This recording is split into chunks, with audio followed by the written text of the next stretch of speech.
Good morning, everyone, and welcome to today's Spotlight, which is brought to you today by Georgetown Branch number 5520, where we are here to educate, motivate, and activate. Today, we have a little bit of a different show. We appreciate you for coming on. Please go ahead and give us a thumbs up. Let us know that you're here.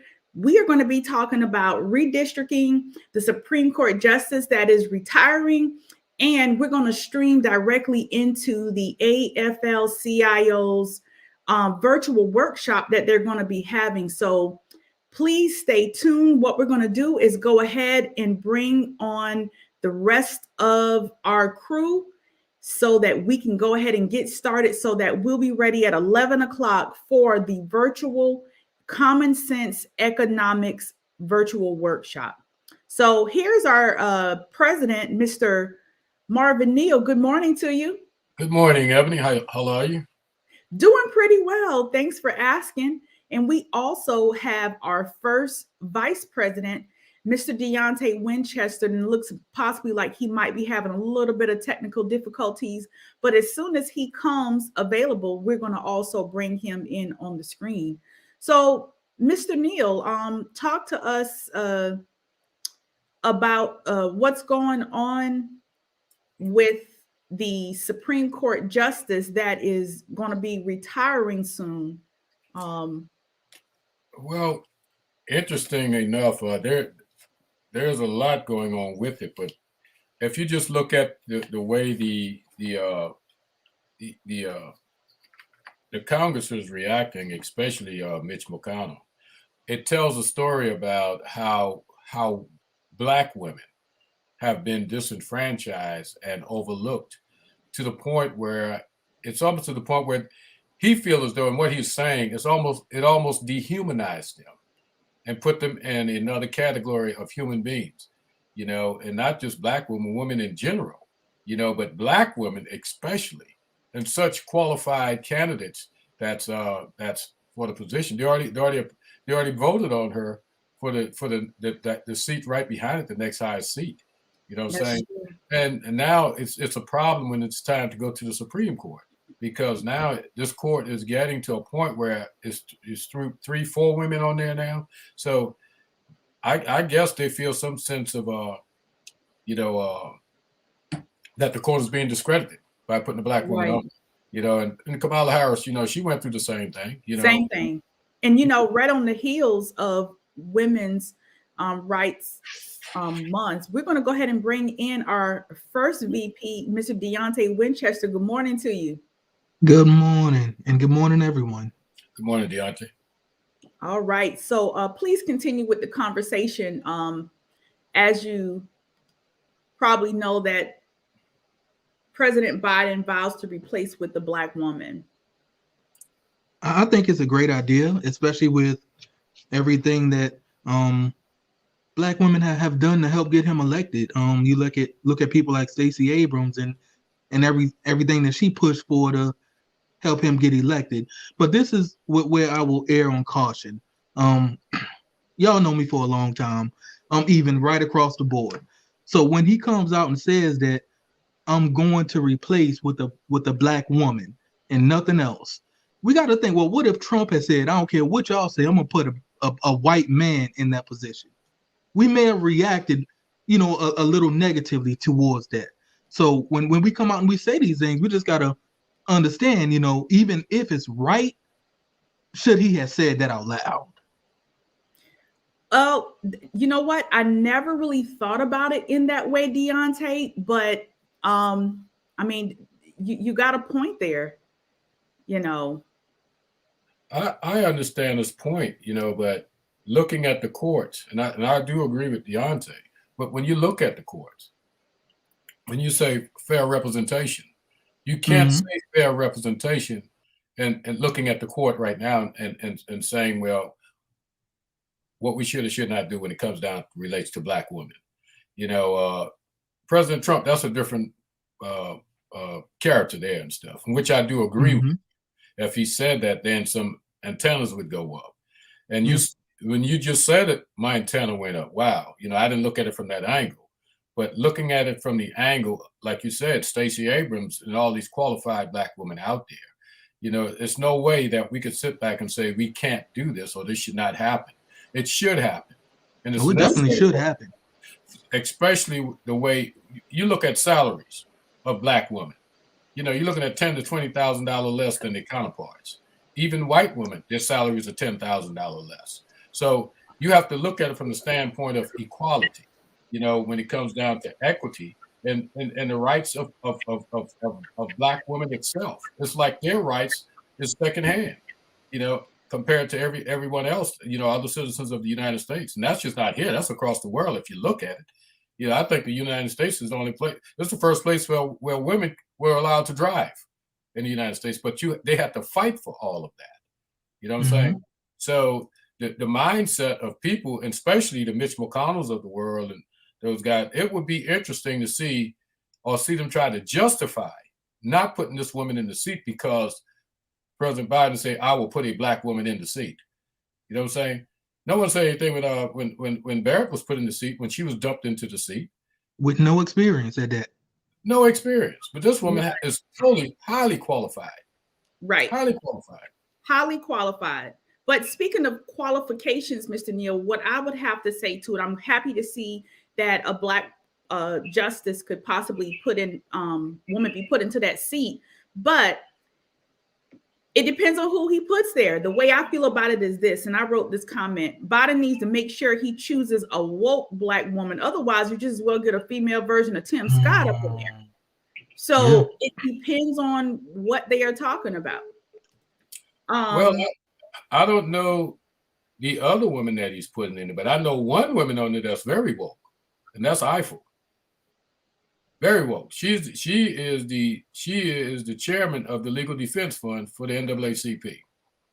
She is woke. She is in front of all the battles of everything that we push forward from a legal standpoint, from redistricting to voting rights to everything that we talk about that moves this country forward. Not just Black people, but it moves the country forward to the point of where democracy could speak and stuff. And we could speak to that point of democracy because that's where we are. We are right there trying to balance this thing out. And that's what the NAACP does. If one hand can get it, the other one can also. That's that balance that she has. So he can't miss with her. I heard I think it was Jackson is the other lady that they're looking at. I think it was Jackson. But that's fine. I don't care who it is. As long as they're, like you say, Ebony, is qualified and woke. And that's fine. Yeah. I know one that's woke. That's one in front of the NAACP and the legal defense fund chair. So, yeah, we have someone here. So I agree. Women that are chosen don't need to be timid in upholding white supremacy. Completely agree with that. We appreciate you for joining today's show. If you have any comments, if you have any questions, please go ahead and post them because you could be featured on today's spotlight. And Ebony, speaking of that, not to veer off the subject, but it's right on point with the subject. Just look at the last city council meeting with Jackie Williams and what was said there. Matter of fact, she's calling me now, but what was said there, when she just went up to speak at the city council meeting, and here she is, I'll drop on. Okay. Send her the link, Ebony. But I sent it, Jackie. But she went to speak at the city council meeting and was, knee-jerk reaction to put put a law in place. If someone goes over the time limit twice, didn't set any time before the show. Policy, not a law. Yeah, policy in place and stuff. Well, it's still law. It's local government. So put a policy in place. But, if they go over twice, well, you can't speak for another year on city council. Then I understand now part of the move is to put all public comments on the back of the meeting last. So that intention is to suppress the voice of people. You talk about First Amendment rights. No one's going to tolerate that. If that's what they want to do, fine. They could do that, but we should not tolerate it and make sure they understand that it's not acceptable to us. You know, because they're not targeting their kind. They're targeting Black people in the Black population and silencing the voice because they don't want to hear anything other than what. And you see that in their first meeting. You know, it just don't make any sense. Mm-hmm. So what do we do, Mr. Neal, at this point to fight back against that school of thought that they have right now, wanting to silence the voice of the people? Well, you address it. You address it at that level. You address it publicly. You address it with the media. You address it with the press. You address it with every ammunition that you have available to you in all organizations. Every voice needs to be heard, from the ACLU, the AFL-CIO, everyone, even at this level. It needs to come to this level so they'll understand that they don't rewrite the First Amendment's right of the Constitution as they see fit because of how they feel about things. You know, because if that was the case, we'd have still been back in slavery based on Southern rules and Jim Crow law. So that's what we have to do. We have to stand up and quit standing away from these things and quit people from behind the bushes and show up at these meetings when you can and let your voice be heard. Because when our voice is silenced, we give consent to foolishness and bad behavior, and that's what's happening right now. So, and while all that's true, we have a viewer here says that those meetings are for the public, the community to address our issues and concerns, which I completely agree with. Now, what I will say to that is this. I think what really got to me, not only I saw the footage of Miss Jackie Williams speaking today, and the part that really got to me was this. She didn't do or say anything that was harmful, that was disrespectful. She didn't do any of those things. But in the meantime, hopefully you all can see my screen. This happened just a little while ago, but this was acceptable. I didn't want to you that I wanted to remove it. You said, don't worry about it. We got this. That's exactly what you said when you covered up the microphone so the rest of the people would hear. Tell me I'm lying. Don't be there and tell me I'm lying.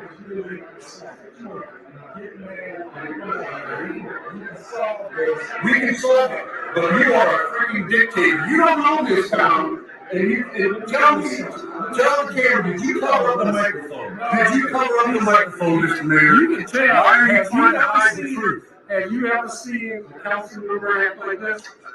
There's got to be a I'm just here to record. I'm not answering questions. So it's amazing.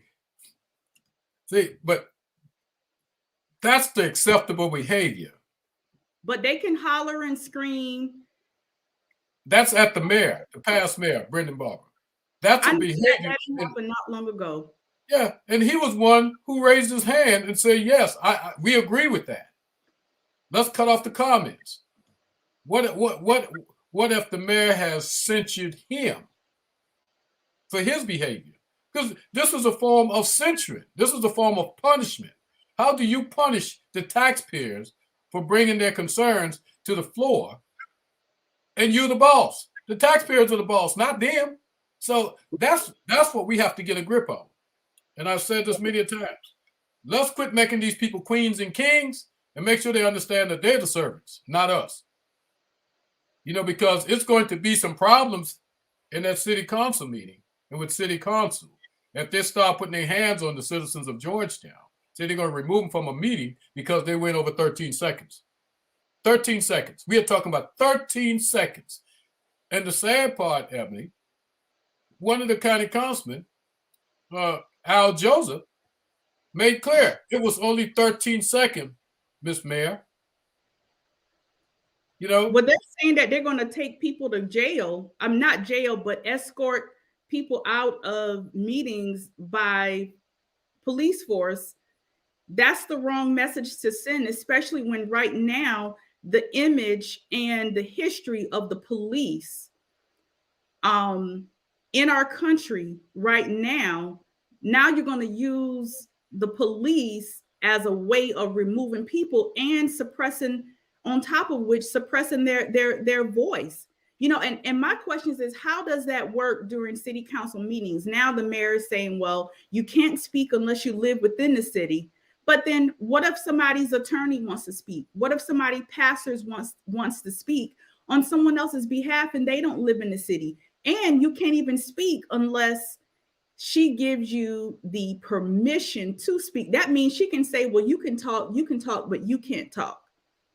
I don't live in the city. I'll make that clear. But I'd be damned if I won't walk with that mic and speak. Okay? She don't have that right. What's she gonna do? Run back and do address research and see if you got property in the city? And, you know, she don't have that right. Mm-hmm. Hey, I guarantee one thing, that test will come. It's gonna be a whole lot of folks in jail. Oh yeah. They talking about getting police, the escort people out and all of this. It's gonna get real ugly. Well, real fast. Well, not only that, you know, you know, the police was designed for that. It was designed to escort black people back into the plantation. That's what it was designed for. So we have no less mentality sitting on that city council right now with that decision. Now, I'm not saying every decision, but they started off with that decision, abusing forces for the wrong reason. Bottom line, the police is not designed for that. They're creating disruption within the form of government. You don't do that. Leaders don't do that. You know, I don't know what type of presence she's trying to set from the beginning, but that's not the right one. The smart thing to do was what Jackie Williams was addressing. Sit down with her and talk to her. All she asked was for a meeting. She asked for a meeting. Now, lady came in talking about dogs, which I don't disagree. You can talk about anything at the meeting. That's her heart. And then the mayor said right in the meeting, she responded back to that lady the next morning on her dog petition. You see what I'm saying? Because people are tying up dogs in yards. I don't disagree with that. I don't have a dog, but I don't disagree with it. But God, why couldn't Jackie get the same response when she asked for a meeting? You see what I'm saying? So it's already designed to show that difference and that race bait that's going on right now. I'll show you black people, and that's all she's saying. She is saying, I'll show you black people, because I have the majority of the council now, us white people, because that's what she's saying. If you look at the votes, it looked like the Congress. You know, Al Joseph disagreed with her, but guess what he did? Turned around and voted for it. Highly disagreed with it, but voted for it. Yeah. So what we have, the new child, the new Joe Manchin?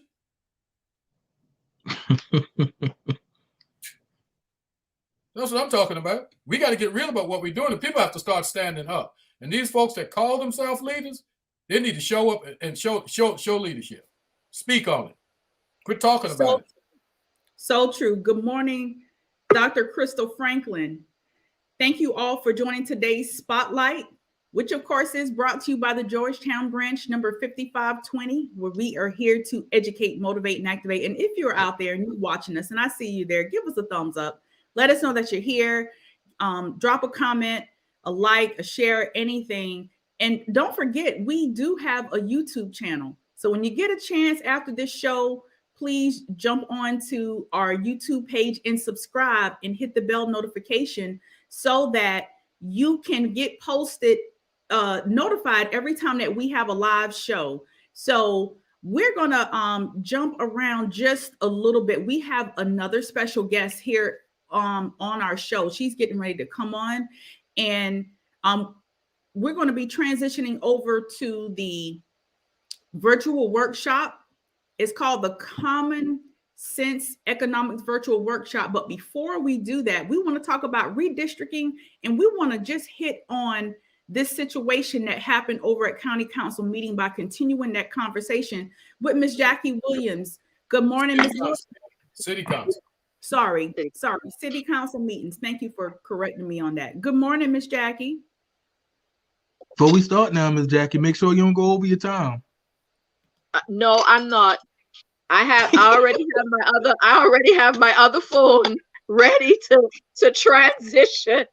Stopwatch. We know how you go with that time now. Okay. Oh, you being funny. Okay. Bring it. being funny. Watch you bring it. Scott Harper said that he's naming the clock that they're buying for the city council meeting, Jackie's clock. Jackie's clock. I tell you what, sometimes is you just have to kind of, boy, I tell you, it becomes a little unbelievable. So here's the thing.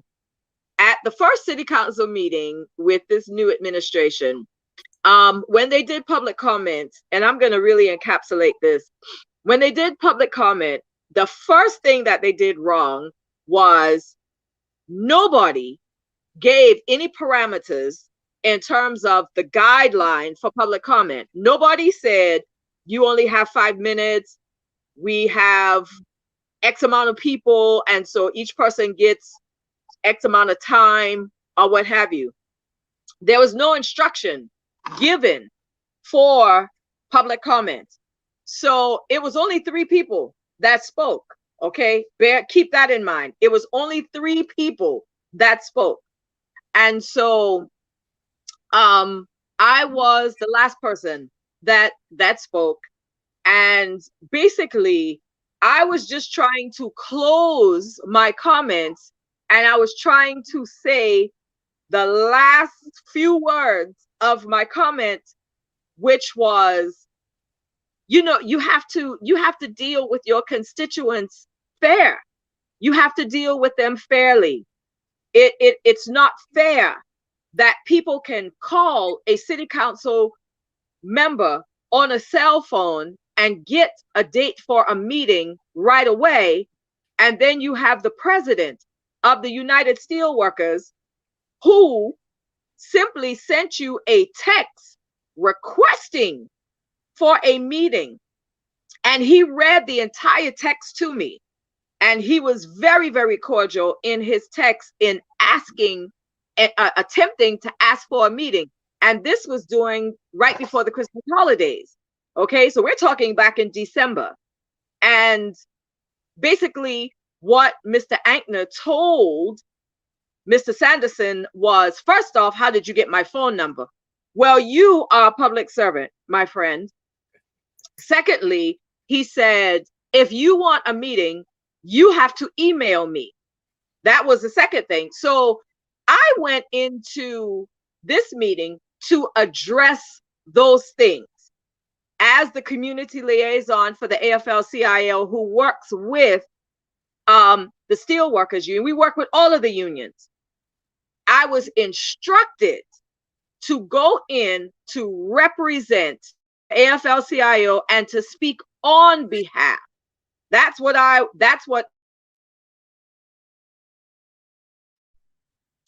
and so basically all I was saying was, let me clear up a few things, because they had just been a part of the news article talking about they wanted Mr. Sanderson to be more transparent. Well, if you won't even give him a meeting, how is he going to be transparent? He can't answer your questions if you don't even give him the space to even have a dialogue to answer your questions or your concerns about the steel mill. And so one of the concerns is running steel, which I was told to inform them that steel was running, and to address the issue that as of that date, we had not heard anything back from them to schedule a meeting that was requested. And so I said, I will make the formal request, which I did this week. I submitted an email to Carol Giroux, Mayor Giroux, requesting for a meeting. I have yet to hear back from her, yet a woman could come into City Hall and talk into City Council meeting, ask for there to be a ban on tethering dogs, and in less than 24 hours, this woman, who then comes to County Council meeting and speaks about her concern about protecting animals or what have you, She comes to county council meeting and she speaks. And in county council meeting, she said, I woke up the next morning after speaking at city council meeting to an email from Mayor Carol Giroux assuring me that they are going to revisit the ordinances around animals in Georgetown and that she will impose a ban on tethering in less than 24 hours. And it is the 29th of January. And we have been trying to get a meeting with them since December last year. And we have not heard back from them yet for a meeting. And we are talking about people's lives. We're talking about the livelihood of people. And we're talking about an industry that helped to create the middle class in Georgetown. And we can't get a meeting. And so in my ending my statement, here goes the bell. Miss Williams, your time is up. I had like maybe 6 words to say. Your time is up. Your time is up. And all I was trying to say is you need to be more cognizant of your constituents. That's it. I went back and rewatched the video. I went over approximately 13 seconds. And as a result of that, they voted to, if you go over in public comment, and if you go on months from public comment, and I was informed yesterday that now what they are trying to do, public comment, and your comments are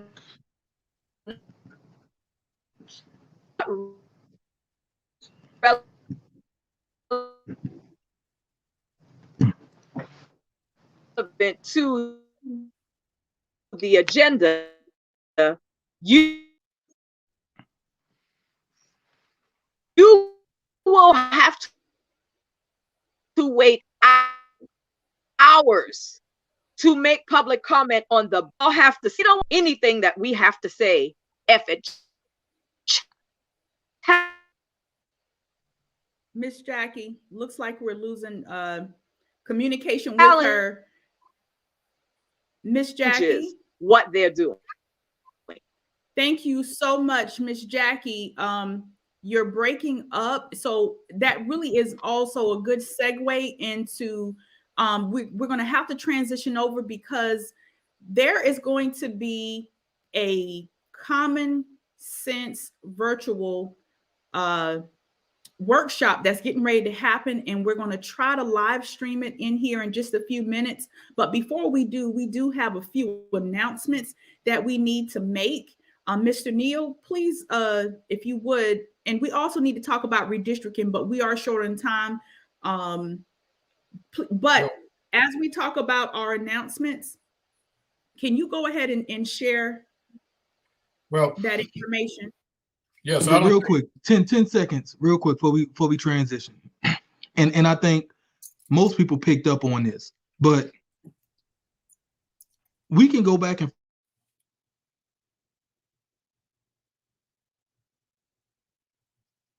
so maybe Deontay's having some issues, technology issues. The internet is snowing here. So thank you all for tuning in today's Spotlight. We're trying to transition over to the next thing. It looks like Miss Jackie's having a little bit of issues. We had snow today. Who all had snow? Give us a comment. Did you have snow? This is the first time I've seen snow in South Carolina in quite some time. There's actually in PD, South Carolina, Georgetown, South Carolina, a lot of snow coming down, which may be affecting the internet quality. But Mr. Neal, go ahead, please. We have our redistricting public meeting coming up. I think this is about the 6th meeting. This is about the 3rd meeting. And what this meeting entails, this meeting is for the public to come out and voice their concerns. And with redistricting as it is today, we have been addressing the county council and and I'll take on redistricting and make sure we understand that the law is not in the law is in place to make sure we have a fair redistricting and appropriation of these different districts. District 4 is still out of the guidelines, and District 3 and 7 is still in what we call gerrymandering part of the which is it's not acceptable. So we are asking them to come out because we need these districts at least balanced, at least 50 plus 1%. That's what we are shooting for, because that's what the guideline says. All of these districts, 3, 4, and 7, which is the minority districts, will all below the 9,058 persons per district. So they all should come into some text of making sure that each person has the opportunity to select a candidate of their choice. That's what single member district does. We can't do it when we moved District 4 up to 42.3% and say, well, that's a compatible district. That's not a compatible district, because you have 49.4% of whites voting age population and 42.3% of black voting age population. So that still puts us not in position to elect a candidate of our choice. That's against the 14th Amendment, and it's also against Section 2 of the Voting Rights Act. So we ask you to come out on Tuesday, February 2nd at 6 o'clock at the Howard Center. That's for everybody. That's for the whole county. That's not just for Georgetown City proper. The whole county needs to come out so they'll understand what's going on. So these county councilmen will be calling them back at their homes and everywhere else saying, do you understand what we are trying to do? No, that's what they're trying to do, but that's not the proper thing to do. So we want to make sure that happens. The meeting following that on February 8th at County Council Chamber on Scriven Street at 5:30 is the meeting where the final decision will be made for redistricting. So this meeting on the 2nd of February is crucial at the Howard Center, 6 o'clock. It is crucial. Pastors, congregation, everybody needs to come out. Wear your mask, come out, be safe. You're going to have folks in there floating around with no mask and stuff on it, but hey, you have to make sure you are safe and protect yourself. But we're going to be speaking on it again. And we're going to ask County Council this time not to cut the time to 3 minutes when you have 6 persons and you give 30 minutes to speak. Because that's the same thing that the city council is doing, silencing the voice of the people. So we're going to ask our chairman of the county council, Louis Moran, not to do that again, because it didn't make sense when he did it the other day. We can't let anger get in the way of what we should be doing. That's the people's voice. We got a right to speak to it. So he needs to be fair also. County council has to be fair also. Look like there's a trend across the district, across Georgetown County, not just in the city, but the county also. The county also. Don't silence the voice, especially of black people, because our voice is always the one being suppressed. Black vote matters. And that's what it's all about. Even in our district, black vote matters. We have to say that. Sometimes we need a wake-up call.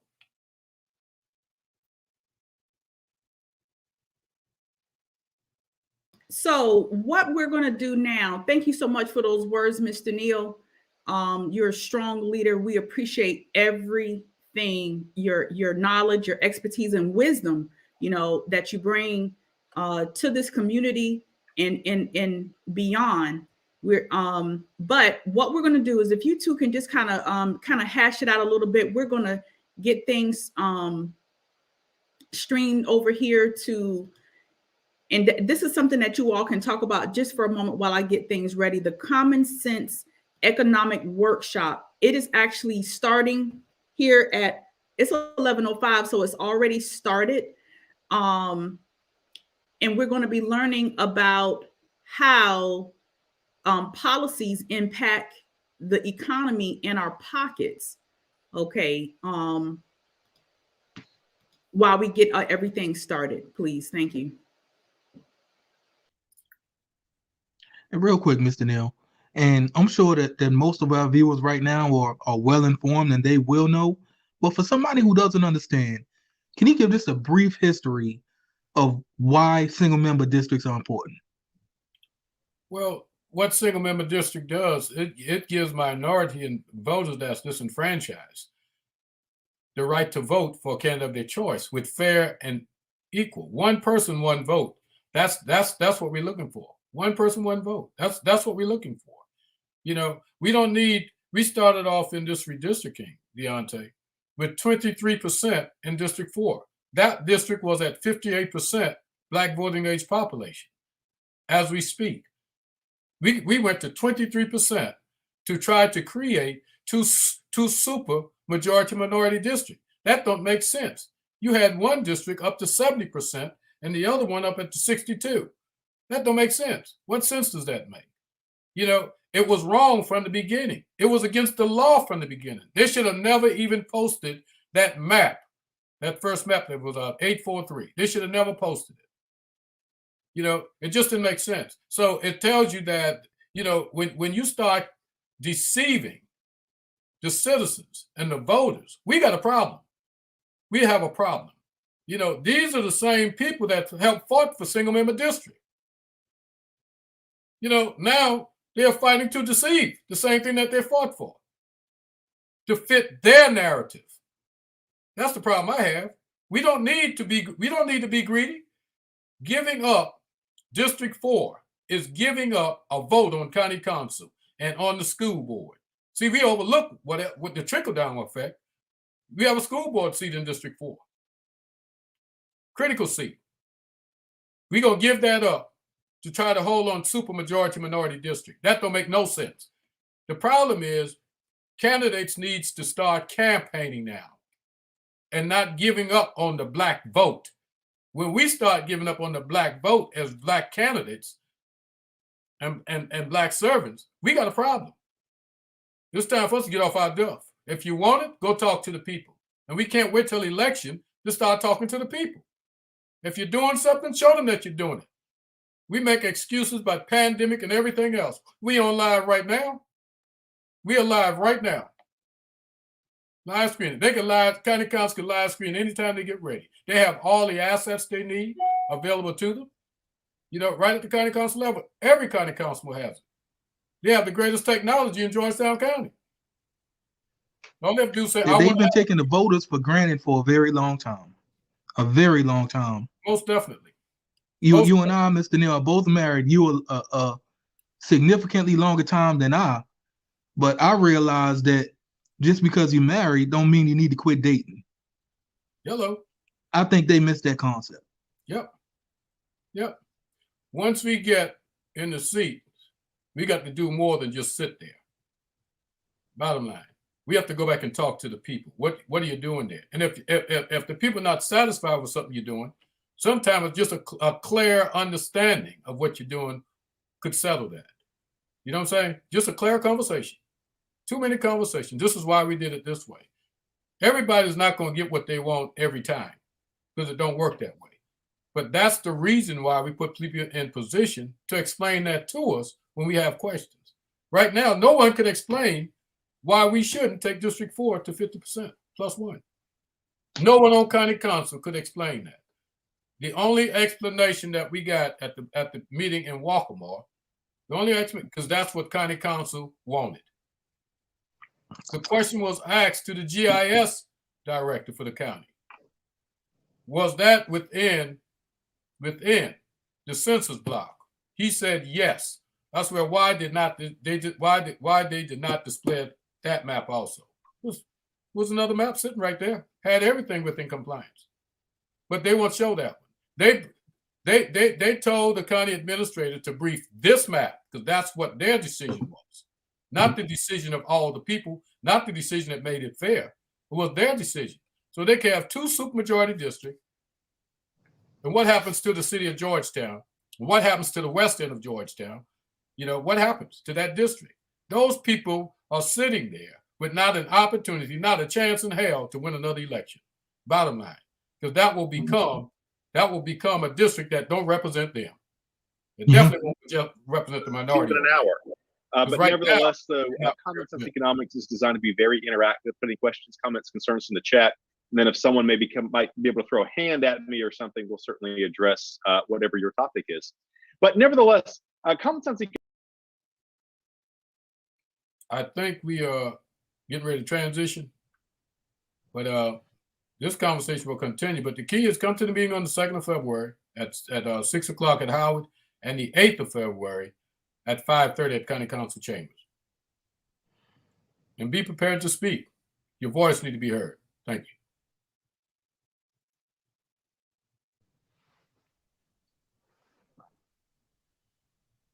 I think Ebony. Are you all getting a lot of feedback? Economic activity. Not really. You was good before. Yeah, the first time you came in good. Second time it was a little echo.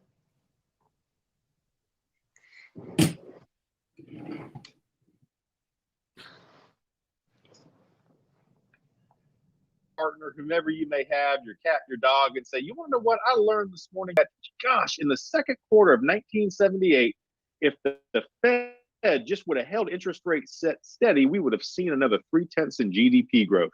This is not that type of in-depth conversation.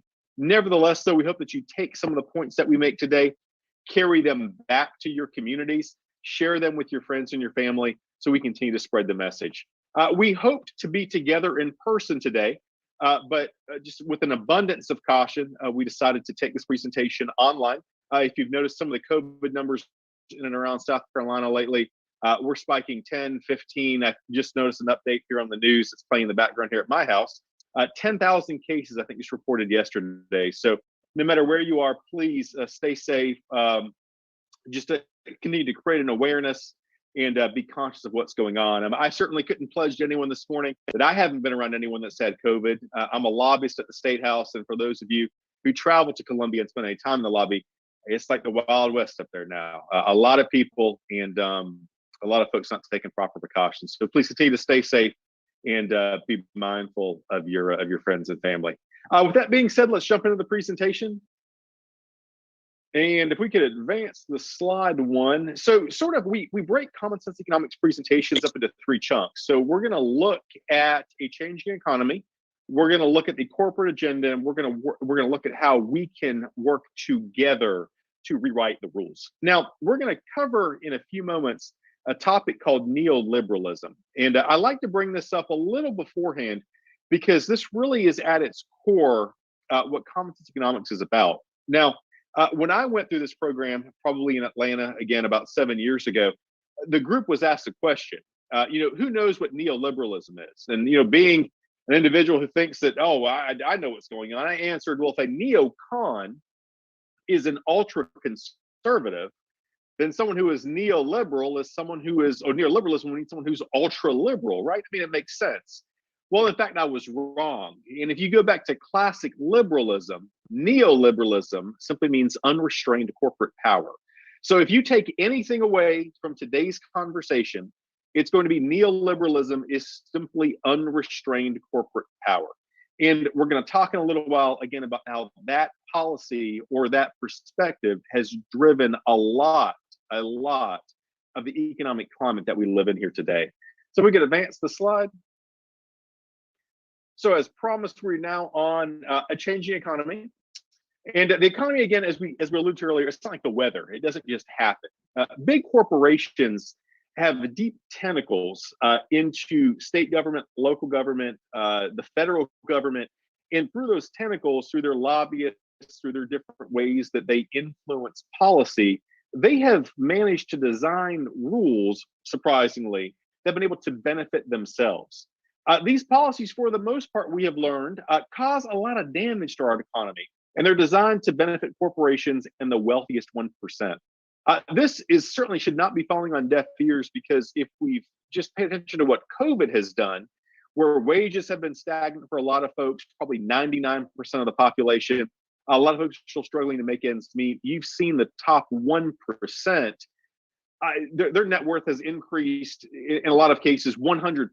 Now, gosh, I mean, that's crazy, right? I mean, you've got folks that are still struggling, but you've got the top 1% that have billions more now in the bank and tacked onto their net wealth during a time of a pandemic. I mean, again, I hope folks are starting to ask questions of, really, what is this about and what's going on? So again, we talked about neoliberalism. So neoliberalism, unrestrained corporate power. It's an economic theory that favors economic liberalization of policies like free trade, deregulation, privatization, a minimal role of government, destruction of unions and the corporate tax. Sorry, they also advocate for corporate tax cuts. And again, we see the push for neoliberal policies by the wealth and the wealth connected. We're talking about some other groups here in a little bit. Folks like ALEC, I'm sure you probably have heard their name come up before. Again, they are all over issues like this. So if we can advance to the next slide, we're going to look at some of the impact that these neoliberal policies have had. So if we could go to the next one, please. This should be worker share of the economic growth. Excellent. So this slide, it's one of my favorite. And this presentation, if you have seen it before, if I've done it again for a group that you've been a part of, it's changed a little bit. It's sort of modified, but this slide still remains. It's one of my favorite because it really helps to highlight discrepancies, and it really articulates just the divergence that we have seen between productivity and hourly compensation that's occurred over the past decades. Again, I said decades because this has been going on for a very long time. So just to highlight on the slide again, if you look at 1948 to 1979, productivity rose 108.1%, hourly compensation rose 93.2%. So what does that mean? That basically means that folks, for the most part, were getting paid for the work that they were doing. As work increased, wages increased. It was a relatively fair trade-off. Again, 48 to 79. So we begin to see a divergence now in about 1979, where productivity rises 69.6%, but hourly compensation is now staggered at 11.6%. So you now have got productivity, again, up a total of 253% in comparison to 1948. And if you go back to 1948, you now have hourly compensation that has only risen 116%. So what does this mean? This basically means that you are doing more for less. We can point to specific instances where through neoliberalism, that again, companies, corporations, well-connected, however, whatever you want to call them, have been able to drive the narrative to depress wages or to hold them stagnant at best, but to get more out of the economy. So where does that money go? It simply just does not disappear. Okay, bear that in mind. So again, if you want to look at how we define today's economy, looking at 1979 to 2018, that's sort of the modern economy that we live in today. Productivity, again, up 10.6%, hourly compensation stagnant at 11.6%. So we're starting to see a divergence. This is the period in time where we begin to see the installation of, again, more liberalism, more neoliberal type policies, and they're having an effect on the economy. Again, remember this because this is important. So just to go back to my notes here, for 31 years, wages, the red line, and productivity, the blue line, they rose together. Both nearly doubled between 48 and 79. Most working people shared in the gains, although we know those gains weren't shared equally. We alluded to that earlier. And certainly, as we can see from the chart, in the 1970s, things started to change. And then we certainly begin to now ask what happened. And then generally, if we were in person, we would ask the question, what do you think caused this? Again, if you'd like to put questions, comments, concerns in the chat, we can review those in a little bit later.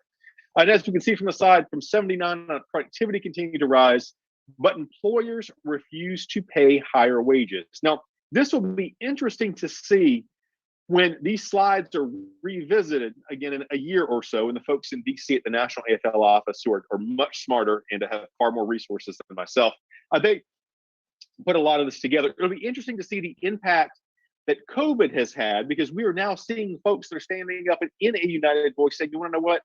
We're not going to continue to work for minimum wage at Publix or Kroger or whatever your local grocery store may be, put ourselves and our family in danger with a pandemic raging going on. We're not doing that anymore. So we are now seeing what we're calling, or what has been dubbed, the Great Resignation. So we'll see the type of impact that is having, because again, 79 to 2008, this is pre-COVID, what type of impact COVID has been happening. What type of impact COVID has and what has been happening. So if we can advance to the next slide, please. This should be middle class income shrinks. So we know, or we can establish, there is a direct correlation that as union membership decreases, middle class income shrinks. And that's highlighted by the slide from 1967 to 2020. So there is no secret unions, that is what built the middle class. United together and speaking with one voice gives a group power. It gives them influence. An individual certainly is not going to have as much power and influence unless you're wealthy. Than what again, uniting together and speaking sort of en masse would deliver. So one of the topics of neoliberalism, we're going to talk about this a little bit more in a minute. Basically, one of the strategies was to break unions. This is, we start to see things like right to work come up. For those of you who really want a good definition on right to work and what it truly is, basically right to work is a law. It's a law here in South Carolina that states that anyone who wants to go to work in a union shop, all right, can do so and refuse to pay union dues. But where this gets catchy is the fact that they are still provided 100% of union wages, 100% of union benefits, and the union is forced to then carry the tab for what would be a freeloader 100% and supply all of the goods and services all the dues paying members are responsible for or are entitled to. This can be representing them in arbitration. This could be covering them or representing them for things like workers' compensation. Again, it was a tool to break the unions, because if you've got a base that is heavy on expense, that's not paying into anything, that's draining the coffers, putting nothing back, it's only a matter of time before you run out of money. It is some of those tactics that they have taken, and we've seen a proliferation of those in southern states, that really have taken an approach to break in and to an extent really to destroy the unions to further their economic cause.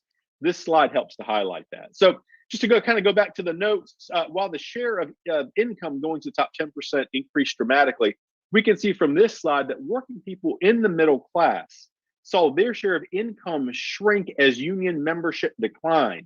That is on purpose. We can see that as the number of workers protected by unions would be a key phrase there. Workers' wages fell. It is not a coincidence. Starting in the late 1960s and 70s, corporations began to successfully promote policies to take away working people's freedom to join together and to negotiate a fair return on work. Again, this is by surgical design. This trend continues today. And again, if we were together, we would ask the question, what recent examples have you seen attempting to do away with working people's rights to negotiate together? There's countless examples. You can look at the organizing campaign, most recently with Amazon workers down in Alabama and some of the tactics that were taken. You can look even here locally in the Low Country with Boeing into some of the tactics that were taken then to sort of pit people against one another. April, just as an example, you always come to mind. I know that you are always knee deep in fights like this. I'm sure you can probably come up with several examples that really could highlight what has been going on behind the scenes. And then last, certainly but not least, when working people have a strong collective voice, they were able to negotiate a fair return on work and act as a check against corporate power. They're trying to break that. And as corporations influence policy to take away our collective freedom, it becomes harder to negotiate together and to demand a fair return on work. This is one of the keys to the neoliberal agenda, which we have talked about previously and will continue to talk about through the rest of the conversation. I can tell you right now, as someone who spends a lot of time in Columbia at the State House, the corporate lobby power in this particular state is very strong. The Manufacturers Alliance, the Retail Alliance, the folks that are in the Building Coalition, all very, very powerful very powerful lobbies that have a very strong voice with the politicians there in Columbia. And we're going to advance to the next slide, please. So no secret, today's jobs aren't providing a living wage. Imagine that. Real freedom is about more than making a living. It's also about having time to take a loved one to the doctor, to attend a parent-teacher conference, and to retire with dignity. One of the things that we get a lot of are retirees from the Northeast. With their big fat pensions that move down here because living is cheap. Relatively taxes are low in comparison to what they pay in places like New York, New Jersey, Pennsylvania. And they have had the product and they have borne the fruits of labor policies, labor benefits, again, pensions, something that a lot of the folks in the Southeast and in the South, somebody just don't have. So Not only are wealthy corporations attacking our freedom to join together, they are also attacking our ability to spend more time with our families. And this is about quality of life. This isn't just to survive, this is to thrive. Now, as a result of corporate influence and employers' unwillingness to pay a living wage, half of all jobs now this is key, again, probably some of this is going to change as we get new economic data as some of the COVID numbers come out, but half of all jobs now pay less than $35,000 per year and provide fewer to no benefits, like employer-paid health insurance, retirement benefits, or even set schedules. We see this a lot here in South Carolina. I have been to every minimum wage hearing in Columbia for probably the past 6 years. We always get the same pushback. Again, it's from a lot of these big associations. Well, this is going to hurt small business and businesses can't afford this and yada, yada, yada. Again, we're now finding out in the age of COVID, where a lot of folks are resigning, refusing to go to work, that, wow, you want to know what fast food can pay $15 an hour. I live right up the street from a Chick-fil-A, and they have probably on their billboard now, come in and apply, starting wages are at $15 an hour. I believe even some of them are starting to offer benefits. This didn't happen before. So we are now starting to see some of this change. Certainly the union voice, the AFL, has had a lot of influence in this, but certainly also what we're starting to see with COVID. People are now starting to wake up to the fact that, unions are a good thing. And again, if we unite together and speak with one collective voice, we can really begin to influence, the change that we want to see. Again, if we were together, we'd ask the question, does anyone have friends or family working in jobs that don't provide a set schedule, for example? A lot of folks that work in retail, a lot of folks that work in food and beverage, this is still very much a reality to them. My friends, when you go out to eat, please tip your servers. Those folks are making $2.13 an hour. They really are there to work for tips. Whether that's right or whether that's wrong, that's a debate for a different day, perhaps. But nevertheless, so that's just a matter of reality. So please take care of them when they go out there. They're working really hard and doing a very tough job. It's hard to care for our families when jobs today pay too little and have few benefits. These low-wage jobs have a greater impact on some of us. And certainly, as we can see, Jennifer, will you click one more time for me? There should be one graphic that pops up. There we go. Okay. And it's sort of covered on my screen by some of the pictures of your wonderful faces. So I might want to click out of that just so you can get the full depiction of the slide. But so again, these low-wage jobs have a greater impact on some of us. As we can see from this chart, the chart that's currently displaying on the slide, that close to 2/3 of women, African Americans, and Latinos are working in jobs that pay less than the median income. Workers in the age of 30 are particularly hit hard. 68% of workers under 30 are making less than the median income. While some of us here today certainly are over the age of 30, goodness knows that my 30s were a long time ago, and not directly impacted in the same way. Many of our friends and family are young workers who are struggling to make ends meet. All working people deserve the freedom to care for their families. No exceptions to that.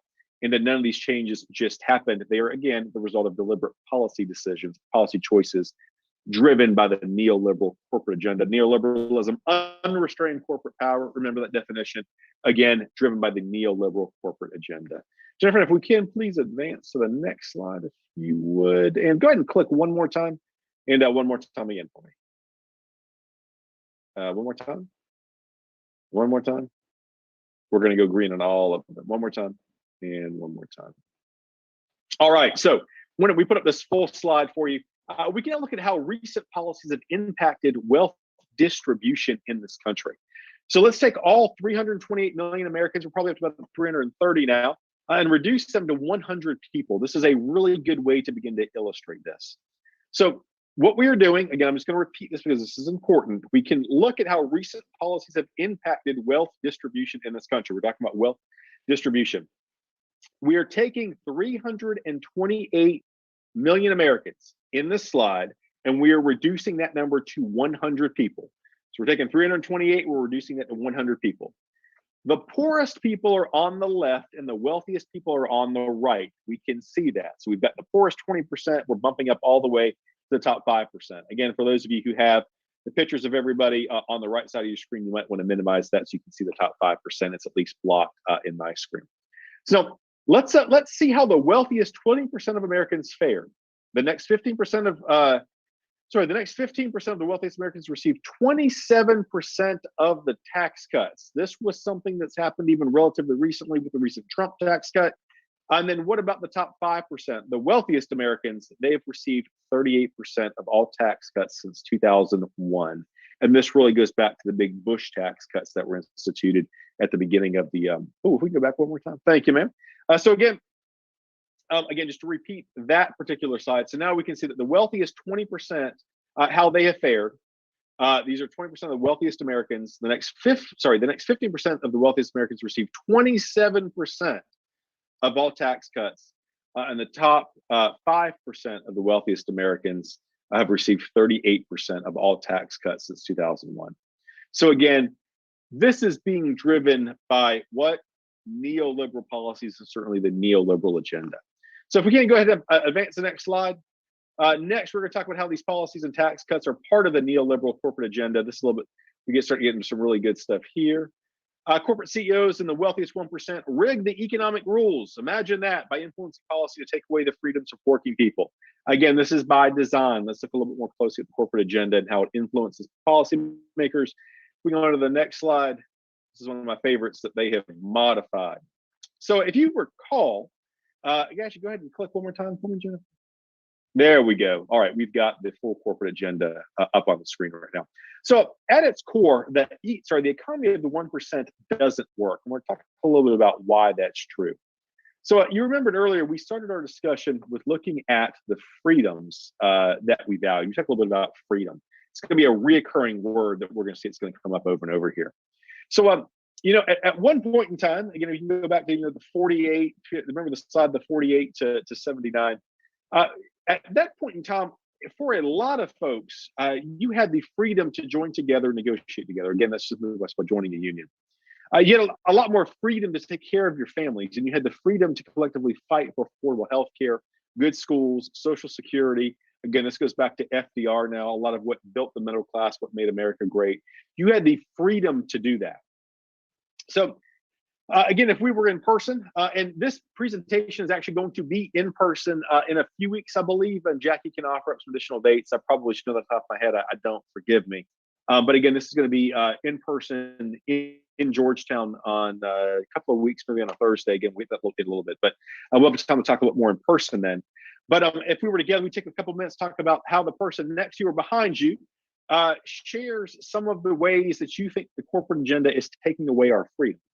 What are some of the things that you've heard? Again, we've talked then about, from your partner, folks sitting around you, that they basically reported about how the corporate agenda is taking away the freedoms of working people. One of the topics certainly that we would hear would be about the attack on unions. Again, this is something that has gone on. Corporations try to take away our freedoms to negotiate a fair return on work by working together to attack unions in the workplace. Something that we saw with Amazon, something that we see with Boeing. Boeing, for example, in Charleston, they were buying ads during the Super Bowl. You know how expensive that is? To basically talk about how the machinists and how awful they were, and how the president of the machinist unions, President, his name is escaping me now. I think it's Menendez, was making $278,000 a year. And oh my goodness, those are your union dues. Failing to mention that the CEO of Boeing, how many millions they were paid in compensation just in the prior year. But it's these type of coordinated attacks that are run, again, to break unions. So certainly some of the highlights from those attacks. So they want to cut wages and benefits. Corporations are trying to take away our freedom to care for our families. Again, cutting wages and benefits, opposing minimum wage increases. This happens all the time in South Carolina. Opposing paid sick leave and minimum scheduling requirements. State Senator Marlon Kempson represents the 42nd district in the South Carolina Senate, incorporates areas of Charleston. He has offered up for years now a working people's agenda that would provide paid sick leave. So you don't have to choose between getting a paycheck or having to go to work while you're sick. COVID is uncovering a lot of this. It's probably a really bad idea. If someone in Target, for example, that's making minimum wage maybe a little bit more, is now showing up to work because they have to. The fact that they may be infected if they can move with COVID, spreading it because they simply need a paycheck. We're realizing that all of a sudden these policies and perspectives are bad. State Senator Kempson tried to get a hearing on paid sick leave in South Carolina. Has run into such an opposition, largely from the business community, that they won't even entertain the notion. Again, hopefully COVID is changing changing some of that, but this is the reality that we're living in now. Some other ways corporations are trying to take away our freedom to care for our families, misclassifying workers, where they might deem a worker as a 1099 employee to have to avoid paying things like overtime, to avoid paying into the unemployment trust fund, to avoid having to provide things like benefits, with avoiding having to pay the other 7%, for example, to cut Social Security and Medicare, because they're now basically you're paying a self-employed tax. Just one of the different ways. Weakening overtime rules. Imagine that. We basically saw an effort by the Obama administration to strengthen overtime rules. That was met with a lot of resistance, and then attacking project labor agreements and prevailing wages. Surprisingly, as we can see, and this is certainly indicated by some of this slide, pay for executives and CEOs, it's up. It's up. They're making more money. Goodness, it even seems like when companies lose, the executives seem to win. Highly paid executives should not have more freedom to good paying jobs than working people. We certainly know that. Tax breaks, another way. They push to cut the corporate tax rate because, again, the taxes kill jobs, for example. I mean, again, that's just one of the notions that we've heard time and time again. They want to create new tax loopholes that leave low and middle class working people paying more than their fair share. When this happens, our communities now become underfunded. We know that. As much as Republicans love to rail against taxes, there was an individual who basically said, you want to know what? I would love to rewrite the tax code, lower everyone's taxes, maybe expand the reach where there's different sources of money coming in, but everyone as a result is paying less. Now you may say, my goodness, that really sounds like that was Republican talking line. But as much as they bash former President Obama, that was his idea. That was his idea, and something that he wanted to do. Again, something that Republicans stood in the way of. Also, so again, we're continuing with the slide here now, talking about something more than tax cuts, outsourcing jobs. This is something that happens at the Port of Charleston all the time. We have got our ILA friends, that are loading, for example, BMWs onto ships for worldwide export. Again, those cars are made in Greer, South Carolina. They are shipped out through the Port of Charleston, really a pride of South Carolina. But gosh, if the state does not outsource to a temp agency, believe it or not, facilitating removing the cars from rail into the port yard to then be loaded onto the port. I can tell right now, ILA 1422 President Charles Brade has been fighting to get those jobs, to make them union jobs, because believe it or not, the union could actually save the state money and reduce their headache. You would think a lot of this would be a no-brainer. A lot of it is. We'll talk a little bit about what you can do to help institute those changes, just with contacting your lawmakers. But again, we've got a lot of good ideas, and the unions and the union work ethic would certainly be a good thing for South Carolina. I was talking about deregulations. Corporations push for deregulation. That basically is a loosening or the elimination of a lot of rules that routinely ignore laws and regulations that protect workers and consumers. They like to keep, this is kind of ironic, they love to keep unemployment high. They keep unemployment high so workers are more desperate and less likely to fight against low wages and bad working conditions, because you want to know what? For a lot of people, I'm not saying it's right or whether it's wrong, for a lot of folks, having some type of paycheck is having no paycheck at all. All of these attacks, all of the attacks that we've spoken about fall under neoliberalism, unrestrained corporate power. It falls under the neoliberal agenda, and that is what is driving a lot of the corporate agenda and the economy that we have in this country today. The corporate agenda drives neoliberalism and take away our freedoms. Let's look more at who closely is who's driving the corporate agenda. And again, one of my favorite slides, again, so the economy of the 1% does not work. We highlight attacks on unions, the cuts, wages, benefits for workers, pay raises for executives, tax loopholes that go and help to benefit the corporations of 1%, outsourcing jobs, privatizing services, deregulation, and keeping unemployment high. We've talked about all of that. All of those are components that certainly help to highlight how the economy of the 1% doesn't work. Forgive me, I know that I'm on camera. I'm not looking at myself. I talk with my hands, and I'm used to doing this in person. So, old habits are hard to break. So forgive me if that's distracting anybody. All right, moving right along. If we could advance the slide, please, Miss Jennifer. The Koch network, my goodness. Who have heard of the Koch brothers? Probably a lot of you would be raising your hands right now. Now, one of the Koch brothers has passed away a couple of years ago. But certainly his legacy is not lost on our economy and our political perspective in and around this country. This is the Koch network. The Koch brothers are really drivers of very conservative policy. The Koch brothers are extremely wealthy corporate tycoons who use their billions in wealth to buy elections, vote laws favoring big corporations at the expense of working people. From their perspective, gosh, they'll spend $250 million on an election, $500 million on an election, because to them it's a good investment. For a lot of us, you're like, gosh, that's really a lot of money. That $500 million investment is probably going to net them $1.5 billion. So at the end of the day, they know through what they are doing, they are driving away. They are driving away working people and certainly helping to pad their pocket. So we talked earlier about ALEC, and that's the American Legislative Exchange Council. That is a group that is funded by a lot of these large corporations. They are famous for holding conventions that Republicans and some Democrats attend, and they love to spew their corporate agenda. They offer up template bills that lawmakers can introduce in their legislatures. We see this a lot in South Carolina. They give them talking points, and they pay for the backstory, and they pay for the lobbying talking points. And because for a lot of the Southern legislatures, they're conservative, they're successful in a lot of what they do.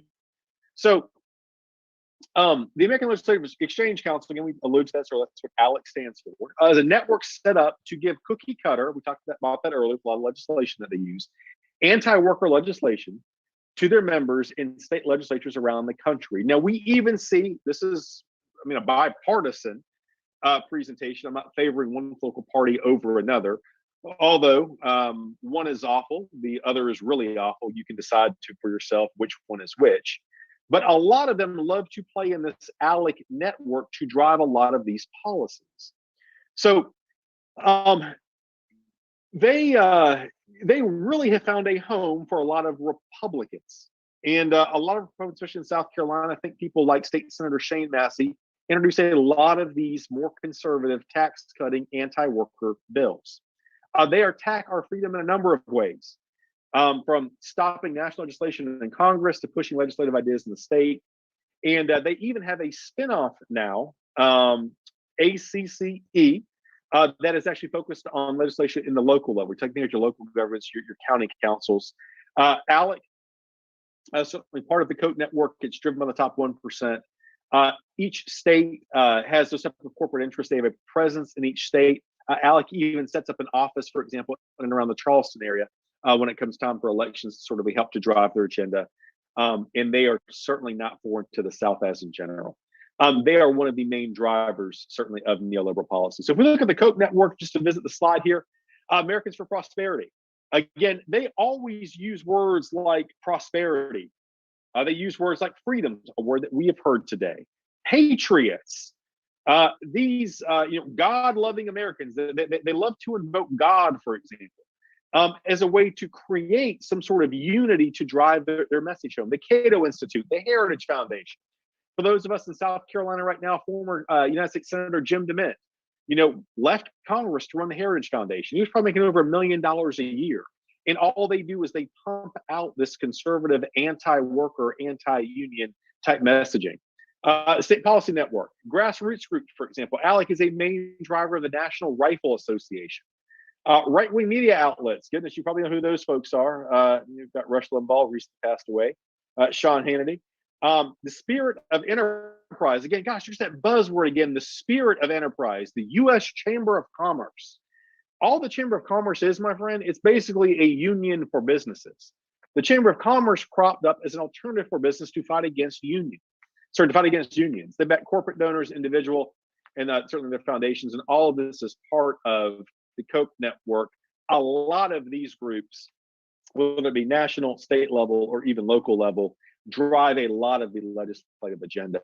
Right-wing media outlets, I guess they might as well just call Fox News a wholly owned subsidiary with the stuff that they spin out. So there is actually a video now, if we can advance to the next slide, that Jennifer, if you scroll down, if we can go back, if you scroll down, if we could play the video now. Actually, so it is going to play. If you could pause it real quick, I'm not hearing any sound on my end.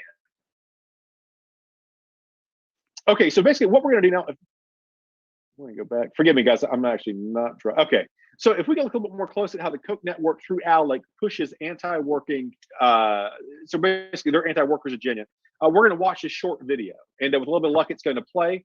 As we can see from a short video, model ALEC legislation is driven in state by corporate interests. We talked about that earlier. Many states continue to battle against ALEC bills. People like Gilda Cobb Hunter, Wendy Brawley, John King. I mean, the list does go on and on. A lot of those are Democrats in South Carolina. I would love to include in that list some Republicans. So if you live in a Republican district, it'd be great if you dropped your senator or your House member line and say, you want to know what, how would you stand up against some of this ALEC stuff? But in a nutshell, before we play the video, again, let's play the video now.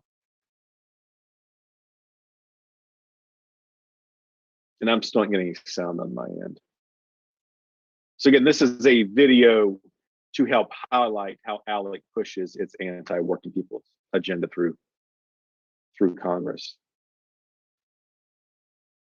My goodness, the bill's getting run over. Can anyone hear that? I cannot hear it. I can't hear it either. You can't? Okay. Jeff, can we maybe try to go over to the, if we have to skip this, that's okay. But if we go over maybe to the sound bar, there we go. I don't think it's going to work.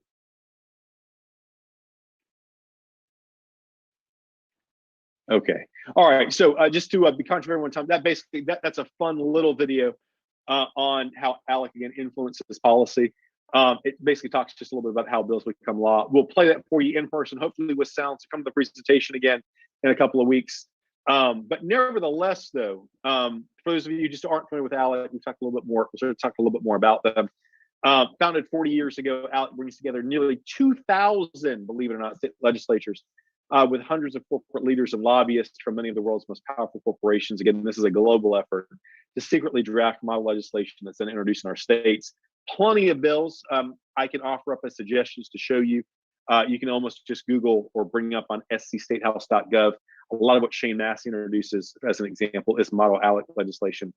And a lot of this goes on without our knowledge. Some of the corporations include the Koch Industries, Peabody Energy, AT&T. I hate AT&T, folks. If you have an AT&T cell phone or AT&T internet, please get off of them. Just some of the stuff that they do is absolutely awful. BP, British Petroleum, WellPoint, ExxonMobil. Bear that in mind when you buy gas next time. Bank of America, for those of you who have accounts at Bank of America, again, big driver of ALEC's agenda. You might want to keep that in mind. Where you keep your money, where you take your mortgage out. ALEC funded by conservative movement icon Paul Wainwright has worked virtually in secrecy to advance the extreme agenda that puts corporate profits ahead of public interest and often public safety. And then, although ALEC represents a pay-to-play system at its worst and is clearly an infrastructure built and dedicated to advancing corporate responsible legislation in state houses across the country, we see this in South Carolina all the time. It's no exception. ALEC steadfastly maintains that it does not conduct lobbying. Imagine that, my friends. Doing one thing but saying another. Who does that sound like? Even more outrageous, ALEC is incorporated under a 501c3 section. 501c3 section of the IRS tax code as a charity. So much of the Boys and Girls Club or the soup kitchen in your own hometown. That bears repeating. ALEC steadfast maintains it does not conduct lobbying. Blatantly untrue. And even more outrageous, ALEC is incorporated under the 501c3 section of the IRS tax code. So they're not paying any taxes as a charity. Similar to the Boys and Girls Club or the soup kitchen in your local hometown. If this makes you mad, my friends, you're not alone, and it should be. This charitable tax allows corporations that fund ALECs to write off contributions from their own taxes. So not only are they paying to undercut an agenda for working people, they then use it as a tax write-off. My goodness. My goodness. If we can advance the slide, please, Jennifer. I promise you, my friends, we're going to get together with some sunshine. Hopefully that sunshine begins now. The third part, we can rewrite the rules to create a economy that works for everyone. All hope is not lost. It's going to take us joining together to continue the fight. We know we can change the rules of the economy by working together, by organizing. We can rewrite the rules to make an economy that works for everyone. If we can advance to the next slide, please. If you will click twice. and join together to rewrite the rules. Again, just this helps to highlight some of the progress that the labor movement has had. I suspect we're going to start to see more of this when these slides are revised after the COVID period. Folks, again, are learning, you want to know what, unions aren't such a bad thing. Collectively, we can advance a lot more than what we can on our own. So basically, just looking at a few of the examples of working people across the country have come together to protect their freedoms to rewrite the rules of the economy. In 2016, example, in Arizona, working people exercised their collective voice at the ballot box to provide paid sick leave. You would think that that would be just a no-brainer. Arizona had some success. As I breathe, I hope. The motto of South Carolina on the back of all of our license plates. Maybe one day we will get there here. In Virginia, working people voted down an attempt to ensure a right to work in the state constitution. Again, realize that probably wasn't a good thing. Right to work here is law. It's not part of the South Carolina Constitution, written in 1895. Yes, our Constitution that currently governs our government was written in 1895. Pitchfork, Ben, and Tillman played a very heavy hand in that. Right to work was not popular then. Again, if that is, these are some issues that we would certainly have to band together to fight. Oregon passed the first statewide fair work week legislation effective in July 2008, requiring a week's notice of a change in job schedules and minimum rest period in between shifts. This is the kind of stuff we're going to talk a little bit about what we can do to help advance here in a minute. And then activists in Missouri are the latest example of working people joining together with community allies to fight back against the corporate agenda with their incredible effort overwhelmingly to reject the proposed right to work law. So we are seeing some progress in some states.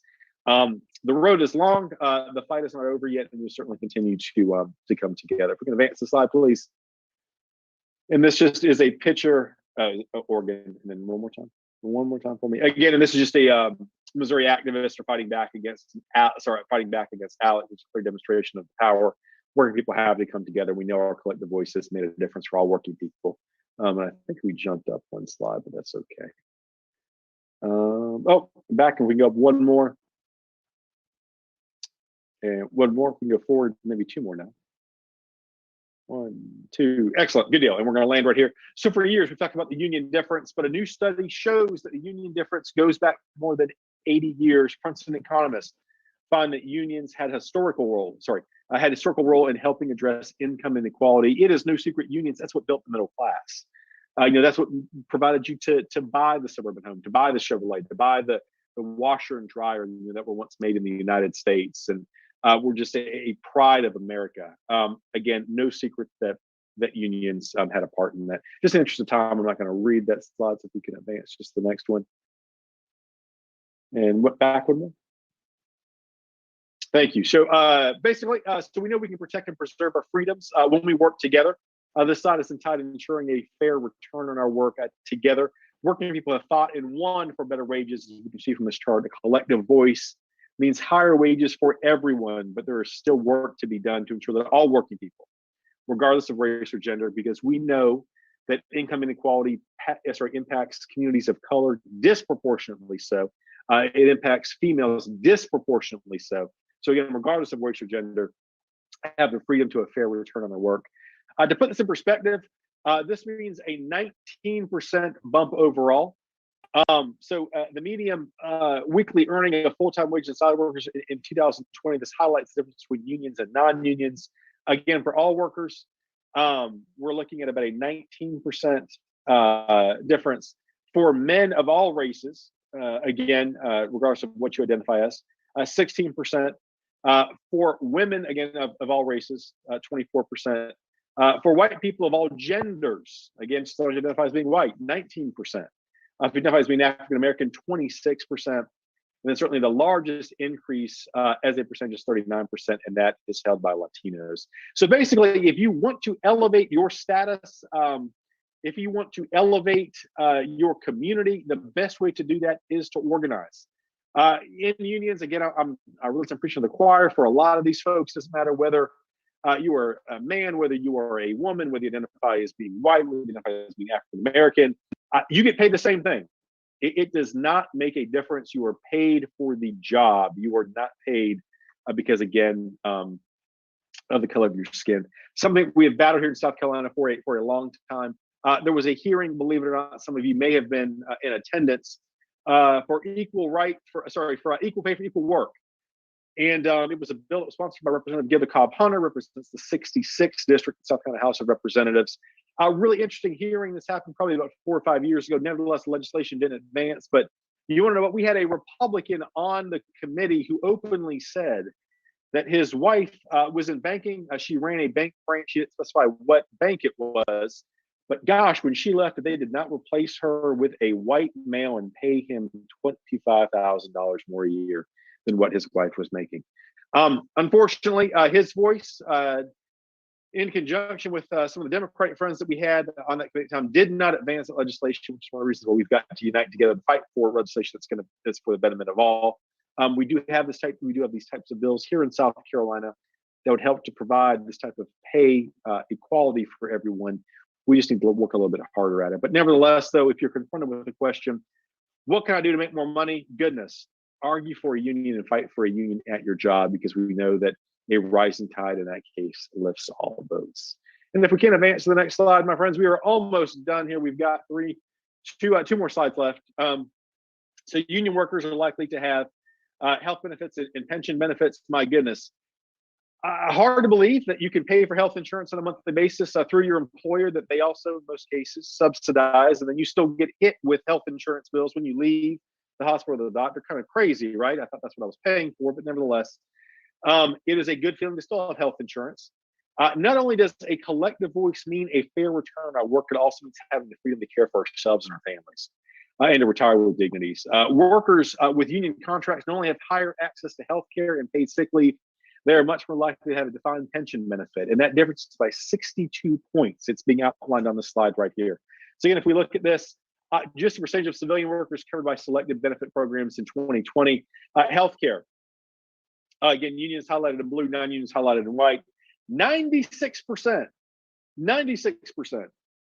Again, union folks, compared to 69% non-union folks. Paid sick leave, 93%, a staggering difference.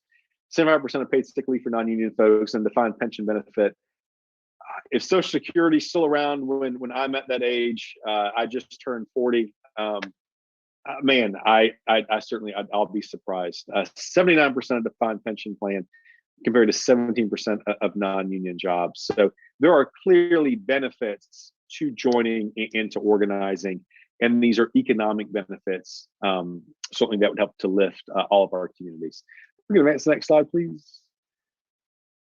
Fighting for the freedom to prosper. Jennifer, you can click one more time for me. Let's see if all the things come up. There we go. So we can exercise our power to change the rules to build an economy that for shared prosperity. This is what we're fighting for. We're fighting for rules to change the economy, to build an economy that works for everyone. Okay, there's nothing wrong with that if everyone wins. So we can do that by creating an economy that works for everyone. How do we do that? Again, different ideas have populated here on the slide. I'm sure everyone has identified in their mind. Again, if we were in person, we'll talk a little bit more about this. There are ways we continue to fight for our freedom. So we can start by protecting our freedoms to join together. You know, fighting right to work attempts, stopping bad legislation to basically that attacks an individual's right to try to join or form a union. We can protect our freedom to ensure a fair return on work and to care for our families, negotiating together, passing a living wage, raising the minimum wage, passing fair scheduling and paid sick leave. Again, I'm looking at this right now. If anyone wants to talk more about this, I mean, a lot of these bills we have right now introduced in the South Carolina General Assembly that we can't even get hearings on. Supporting affordable health care. Goodness, imagine that. We can fight to spend more time with our families, pushing for an investment in our communities. Fighting for good schools. We've got bills that are in the legislature right now that are voucher bills that want to provide an avenue for diverting our collective tax dollars into private schools, while public schools in South Carolina continue to struggle. And if you're in a Charleston County, if you're in a Greenville County, if you're in a Richland County, you may be okay. If you go to rural parts of Bamberg County, Hampden County, Lee County in South Carolina, these schools are really struggling. Protecting our right to retire in dignity, demanding a social safety net, something bigger than Social Security and Medicare that covers you if you get sick, so you can get hearing aids, so you can have wellness checkups. If you can get eye exams, and then certainly protect our freedom to have to collective voice in our democracy by fighting against voter restrictions and some of these anti-voter laws. Again, these slides haven't been updated. This is probably a presentation that goes back to about 2018, before the onslaught of the big lie and the 2020 election. We've seen a lot of voter restrictions passed, predominantly in southern states. We can talk a little bit more about that maybe offline outside of this, but the fight against that is very real, my friends. To fight for freedom to prosper, for an economy that works for everyone. We don't want to talk about some talking points from now. If we were in person, that we can here in a little bit, and then another world is possible. Jennifer, you can just advance one slide. We're here at the end, my friends. And in closing, we can join together to protect our freedoms and negotiate a fair return on work. We can fight against attempts to undermine our freedoms, and we can demand more time to take care of ourselves and our families. We can rewrite the rules of the economy to stop things like offshore tax havens, corporate loopholes, excessive CEO pay. We can rewrite the rules to stop billionaires from buying elections, from buying lawmakers, from having powers in numbers to protect our freedom. We have the momentum. We can point specific examples. There is momentum moving forward all across the country. We need to get more people involved, not only for today, but for next week, for next month. I mean, this is a long-term game. We need you. We need your friends. We need your family. We need your coworkers. We need everyone to take action. We need to put our society on a better path, an economy that works for all of us. I remember the current direction of our economy is not inevitable. The current direction of our economy is not inevitable. It is the result of corporate lobbying, deliberate decisions made by those in power. Folks need to unite together to take a lot of that influence back, a lot of that power back. A lot of it's going to start at the ballot box. With that being concerned, we always close out Conference Economics with a charge or with a specific call to action. And our call to action today is that you please get involved in your local elections. Please get involved in your local elections. We need good candidates to run. If you have ever contemplated running for office yourself, the time is now. The time is now. If you don't want to do it, if your skeletons are packed into that closet, my goodness, my skeletons, you have to open the door. They just fall out of the closet. If this is not for you, believe me, I understand. Then find someone who will run and work to help them. A lot of these elections, especially in South Carolina, if you look at a lot of the primaries, they're decided in a lot of cases by a few hundred votes. We had one election. It was in the House that was decided by 67 votes. 67. So it is doable. We just need to unite together. If you do have an interest in that, in full disclosure, I do register as a lobbyist. So I don't get involved in the political side of it. If you do have an interest in running for office, or you want some additional tools, you want some additional resources, please reach out to the office, the South Carolina AFL-CIO office. There are tools there that you can take advantage of. There is help, there is coaching, there is training, there are other programs. But the time to act is now. I am not being dramatic when I say this, but American democracy is under attack. And as someone who works in and around lawmakers all the time, there are real threats, and the threats are coming sooner than later. And if we don't act now, there is a reasonable chance that American democracy, in the form that we know it, does not survive past 2024. Again, not being dramatic, we can point to specific instances, and we cannot do that. It's time for the adults to step up, get out and run, get active in the campaigns. The time to stay silent has passed, so please get involved and please stay active. To close, this presentation is going to be given hopefully in person, provided the COVID numbers are still not raging. We're still putting up numbers 17,000, 15,000, 16,000, 10,000 cases a day. Jackie, we may want to take this back online again. We'll see. That'll be a game time decision. I am longing to see your faces. So that'll be in Georgetown. We may still live stream that if we've got an apparatus to do that. So for folks who do want to still stay home in the comfort of your own home, you certainly can do that. But again, hopefully we're going to do this in person. Nevertheless, do we have any questions, comments, concerns? If you would like one of these presentations in front of any group, again, I go all over the Carolinas and Georgia. Please reach out to the office. We can get you scheduled. There is no cost. The South Carolina AFL-CIO picks up the tab for this. President Charles Brave has been very supportive, and the entire legislative leadership team of the AFL and the board of the AFL have been very supportive of Common Sense Economics. They want to do more of it. They want to get this message out in the community. I will go and I will talk to any group. I've spoken to groups that number probably close to 1,000. I have spoken to groups that are probably close to half a dozen. Size does not matter.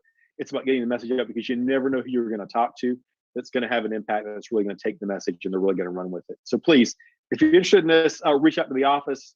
We can arrange a time and a schedule. It can be virtual. I've been doing a lot of these virtual, or again, provided that it's safe, we can certainly do some of this in person. So with that being said, do we have any questions, comments, concerns in the chat?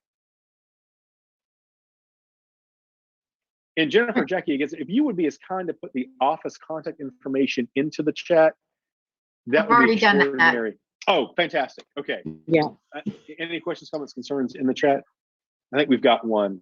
Let me see if I can pull it up here on my screen. Oh, very good. Okay. So the SCAFL CIO phone number, I'm just going to read this for those of you who can't see it. Area code 803-926-8680. Again, 803-926-8680. That's in the chat for anyone who would like it. And then email information, all spelled out, at scaflcio.org. Email address information, all spelled out, at scaflcio.org. With that being said, if we've got a little bit of time here, we're running a little bit long, 12:07, but does anyone have any questions, comments, concerns, anything for the good of the body? Yes, there's a question from Miss Griggs. Go ahead, Miss Griggs. You're on mute. I'm so sorry. I was saying bye. I have to leave. Oh, okay. Ms. Griggs, thank you for your time and attention. We appreciate you being with us here today. Thank you for allowing me to join. Thank you. I have a question and a comment. My comment is, well, first, thank you for the presentation, because, you know, we talk about issues like this, but this particular presentation, what it has done is it has put it has encapsulated and really shown us like how these pieces all work together. How you know, our representatives that are supposed to be representing us work with big corporations. You know, it's like it helps to say, how is this wheel put together? Because it runs so efficiently, and we're kind of like scrambling, trying to figure it out. But there is an entire mechanism that is put together that runs very efficiently to keep people stuck in where they are. It's scary and depressing at the same time. For me as a mother and a grandmother, it's scary. It's very scary, because when you were talking about the Coke company, the Koch brothers, and all of these different entities that work together, I was saying to myself, what is life going to be like for my grandchildren? How do we do this? It seems so massive. Like, how do we turn the corner with this? Because I'm sure the average person is going, where's my place in this, and what can I do? You know what I mean? The best thing that we can do, number one, vote. Number two, get your friends and family to vote. Register folks to vote, but more importantly, folks have got to be educated on the issues. And we talked about this earlier, we have got to have good candidates that are willing to step up and run. It is a daunting task. There is no mistake about that, but it's about putting good people in power. And that's something that we've got to do here in South Carolina. It's about, again, getting this message out, to example, to more people. I mean, Pastor Stringfellow, I know that you're very looped in the faith community. We've got to open this kind of stuff up to more of the churches, to more of the faith-based groups. We've got to get out so folks are educated who have an understanding of how this works. And we talked about this earlier. Again, this is not on purpose. Jackie, you alluded to this earlier. I mean, this is by design. I mean, it's meant to be like that, so we can certainly change it. I'm not saying it's going to be easy. I'm not saying it's going to happen tomorrow. We've got to play the long game here, but it really starts with having your political voice held. We live in a constitutional. So we live in a democratic republic that's governed by Constitution. I mean, this is done by the consent of the voters. Again, and until people get out, until they pay attention to issues, until they vote, they register to vote. And some of that voter suppression is a very real thing. Make no mistake. And there's even a messaging campaign around that that needs to get out by, again, who can vote, who can't vote. A lot of disinformation, again, and that's something. So again, very short answer to your question: register to vote, get active. The midterms are going to be very big in South Carolina. We've got the governor is up for re-election. The entire South Carolina House is up for re-election. The Senate is not, but the United States Senator Tim Scott, the junior senator from South Carolina, he is on the ballot. You've got to get active, and we have got to get people out and active to vote. Pastor Stringfellow, I think you did have your hand raised, sir. I think he left. Oh no. Okay. Any other questions, comments, or concerns? I know we've gone a little bit over, and folks certainly have some other things to do on a Saturday afternoon. So, okay. Well, with that being said, my friends, thank you so much. Please continue to check your emails for the next Common Sense, the next Common Sense Economics presentation. And if you do have an interest on presenting one of these to any of your groups, please reach out to the AFL office, and we'll get you scheduled. With that being said, enjoy your weekend and stay safe. Thank you, everybody. Thank you, John. Thank you. Jackie, do you have anything else you want to say before we close? You're on mute.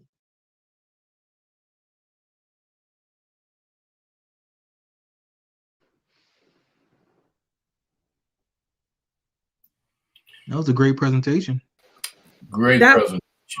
Pretty good. Can you all hear me? I wanted to just announce that AFL-CIO is hosting a Black History Kids Camp. So keep looking out for more information in reference to that. It's going to be 2 Saturdays, the 12th and the 19th, I believe, in February. So we.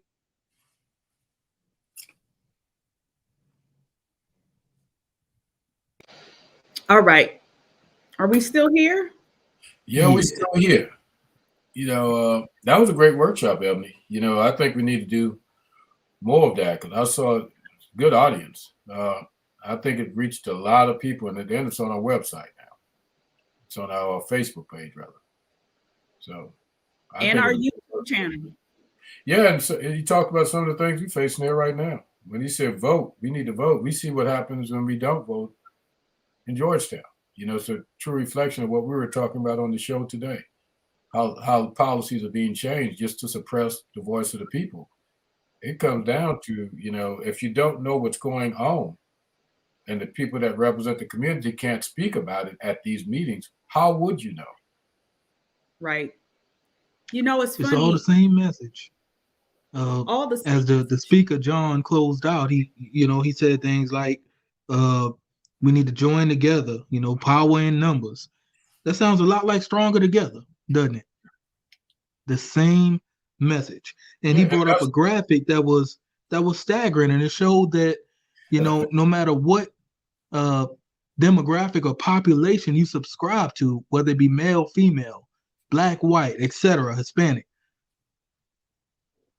that income level is right there along the same lines. Mm-hmm. That means we all suffering together. Right. We like to, those at the top would like to play these games and put one group against another, But the reality of it is we all right here in the same basket struggling together. So when we get that through our minds and realize that we stronger together, we can make a real change. And as Mr. Neal so eloquently put it all starts with the vote. And getting the right people in these seats that are gonna protect our interests and vote for the best interest of the people and not the best interest of the corporations and more importantly themselves. Yes, I agree 110%. It was this it was about not mind-blowing at first because as Mr. Bristini kept talking and introducing the information, like you said, Deontay, these are things we have been talking about for the past 2 years or more. And that goes to show Ms. Marilyn is not here today. She always say everything's interconnected. Look at how the Common Sense Economics Workshop even talked about women's rights. Listen at how it talked about systematic racism. Look at how it talked about systematic problems. Look at how it talked about, like I said, stronger in numbers, stronger together. All the things that we talk about was all encompassed in what he just said. Go ahead, Mr. Neal. You muted though. While you're on mute, Mr. Neal, because I know you're gonna want to talk about this one. And I think Ms. Jackie has spoke about this as well during the presentation. It's crazy to me that even as a company falls on its head, the senior executives are getting pay raises. Yep. And that reminds me of the issue with Santee Cooper. Woo. Boom. I know you're gonna take that one, Mr. Neal. I mean, it was when you start talking about the income gap and what happens at corporate level. I remember when I went to Santee Cooper, it was 3 vice president. When I left, there was 24. That's in 21 years. When you have a CEO that has failed, the companies are built to protect the top. The CEO failed the company, Lonnie Carter. He failed this company, Santee Cooper. He left there with $900,000 exit bonus and $50,000 a year for the next 20 years of his. I didn't know that was a term. No, $500,000 in the next 20 years. I never heard it. And you ain't know it was a term because it don't apply to you and me. Oh, wow. That is so crazy. I got Miss Jackie Williams. She is the liaison for the AFL-CIO, who actually helped put on and helped sponsor this Common Sense Economic Virtual Workshop. Let's bring her on into this conversation. But Abby, let me finish this. He got paid that because he failed now. Imagine if he had succeeded.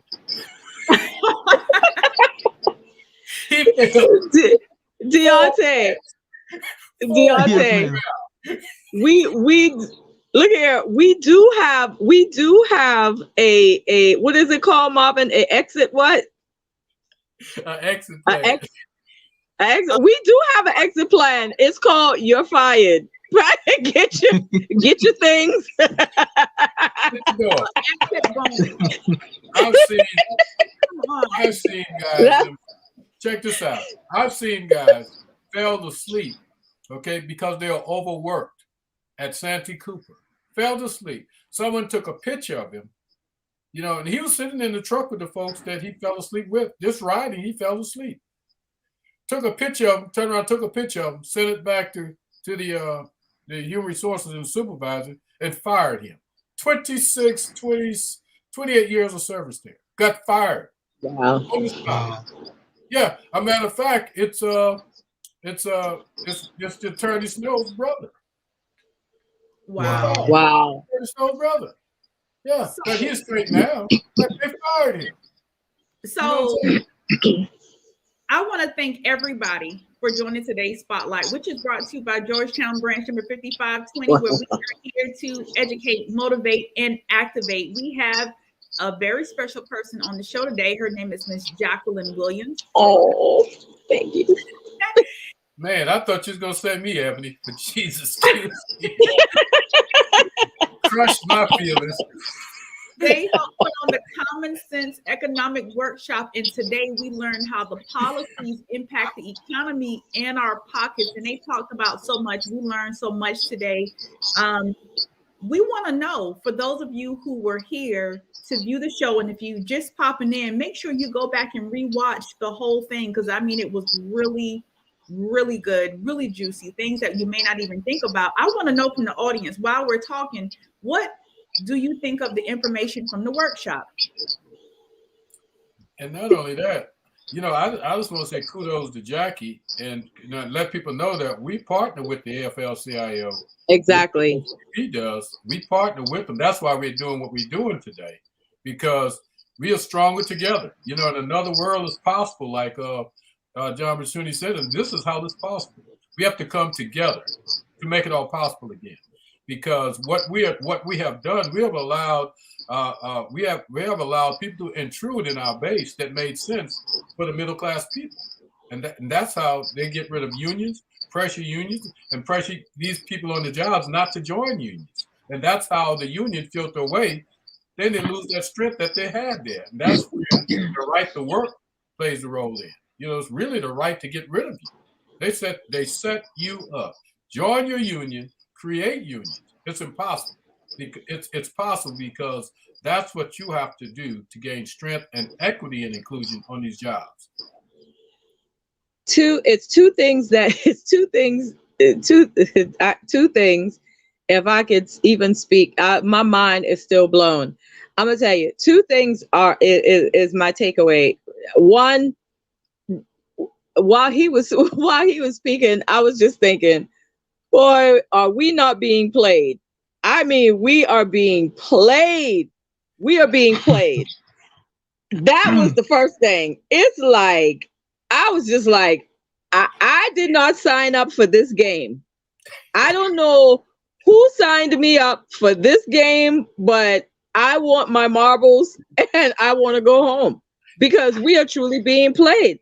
And I'm going to tell you, take your let me ball tell and you go why. home with it? Okay. And if y'all don't want to give me my marbles, keep my marbles. Just let me go home. Okay. And the reason I said that is because when he talked about the Koch brothers, now, I'm not a soda drinker, but I had a hankering for the older people. Y'all young folks ain't know what a hankering is. But I wanted a Coke yesterday. So I got me a Coke. This is why I say we are being played, because I bought a Coke yesterday, right? A portion of that money is going to this company that is supporting all of this infrastructure that works against me. It's like every purchase I make, I'm funding the wheel that's keeping me down. We being played. I mean, for real. We just being played. I mean, it's like that. That's why knowing your brand, knowing the mission and the message behind a brand is so important, because we are participating in our own destruction and devastation.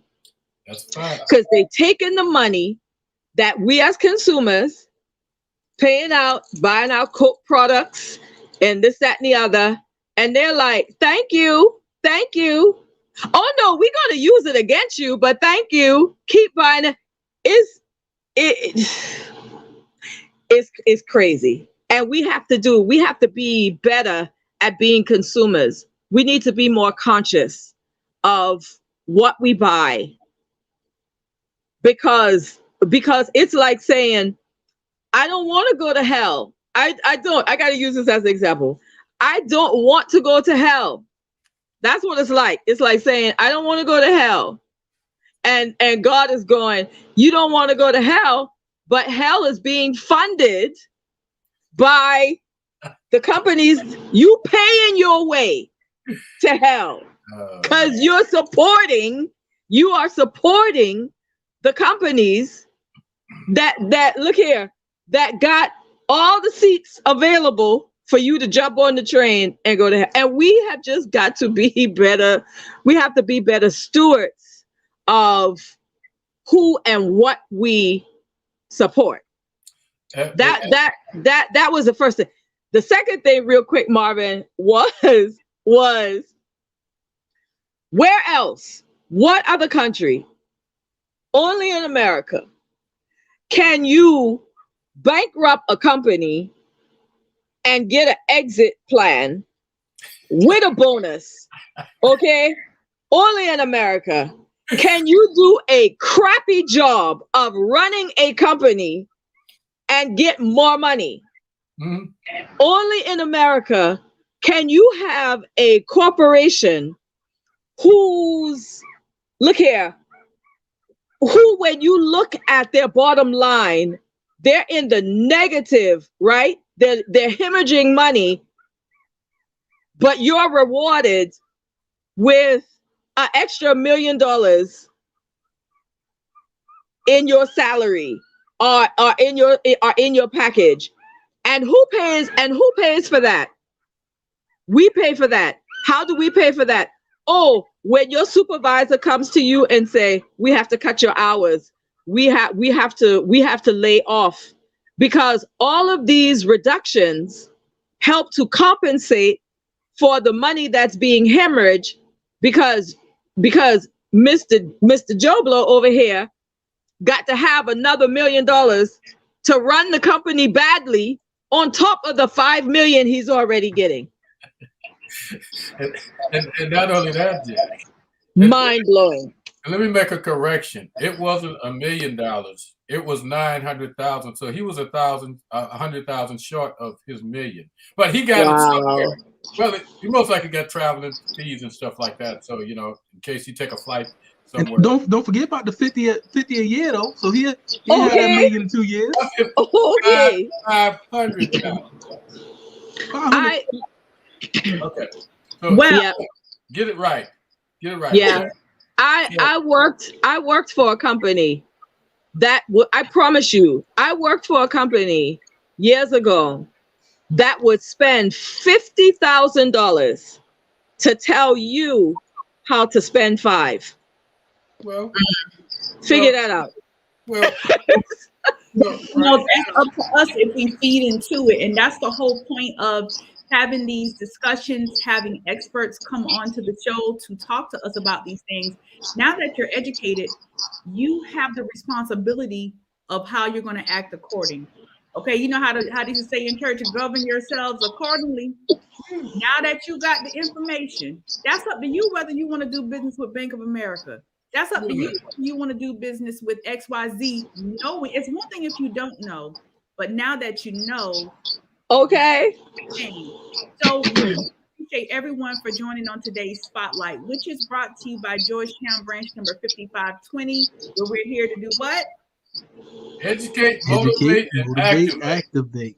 Yes, that is why we do what we do. We thank you all so much. We're going to I want to close out on one thing. You said govern yourself accordingly.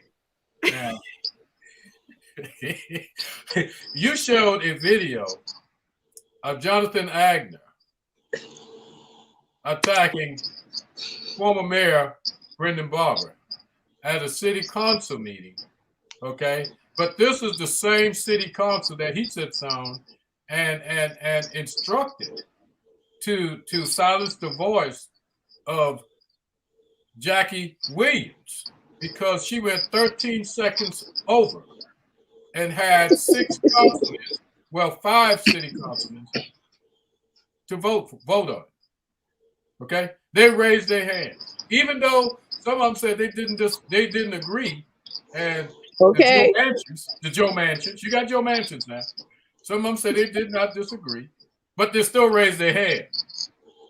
Okay, that vote happened within the same contents of the same meeting. In an executive session, came out and voted on it.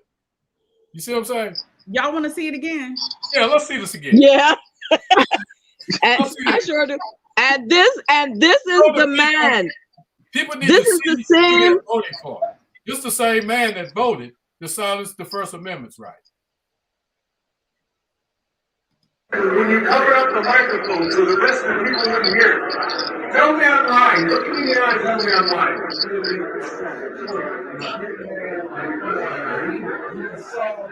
We can solve it, but you are a freaking dictator. You don't own this town. And tell the camera, did you cover up the microphone? Did you cover up the microphone, Mr. Mayor? You can tell. Why are you trying to hide the truth? Have you ever seen a council member act like this? It got to be a racist. I'm just here to record. I'm not answering. Okay, so now this is the same man. Excuse me, Ebony. This is the same man that said I was disrespectful in the council meeting when I was giving my remarks, and said that I was exemplifying deconstructive conduct. Okay. So here's the thing. I want to just flip it from a different perspective here. I'm going to just say this, and don't take this the wrong way. I might have to agree with part of what he said, and we need to actually make him remind him of what he said. He said, "You do not own this town." Hello. So I was just going to say that. You do not own this town. Matter of fact, now that you're in office, you are a public servant. Okay. You need to remember that. And when they were disrespectful to you the other day, he needs to be reminded of how he has acted. And the thing about it is his reaction in this video this is not the first time he's showed himself out. No, nope. Took his face mask off to say what he needed to say. Yeah, he had to blow his COVID all over the mayor and stuff. So, and that's common. That's common. This someone the mayor should have pressed charges on him for blowing his COVID all over him. That's what he should have done. That's a crime right there. Thank you. Crazy. Thank you, Miss Bradley. I appreciate your comment. Because I was not rude. I wasn't disrespectful. As Al Joseph said, she didn't say anything. Al Joseph said this woman did not say anything that was violent against us. That was that was disrespectful. Now he voted with them. Help me understand that a double-minded man is unstable in all his ways.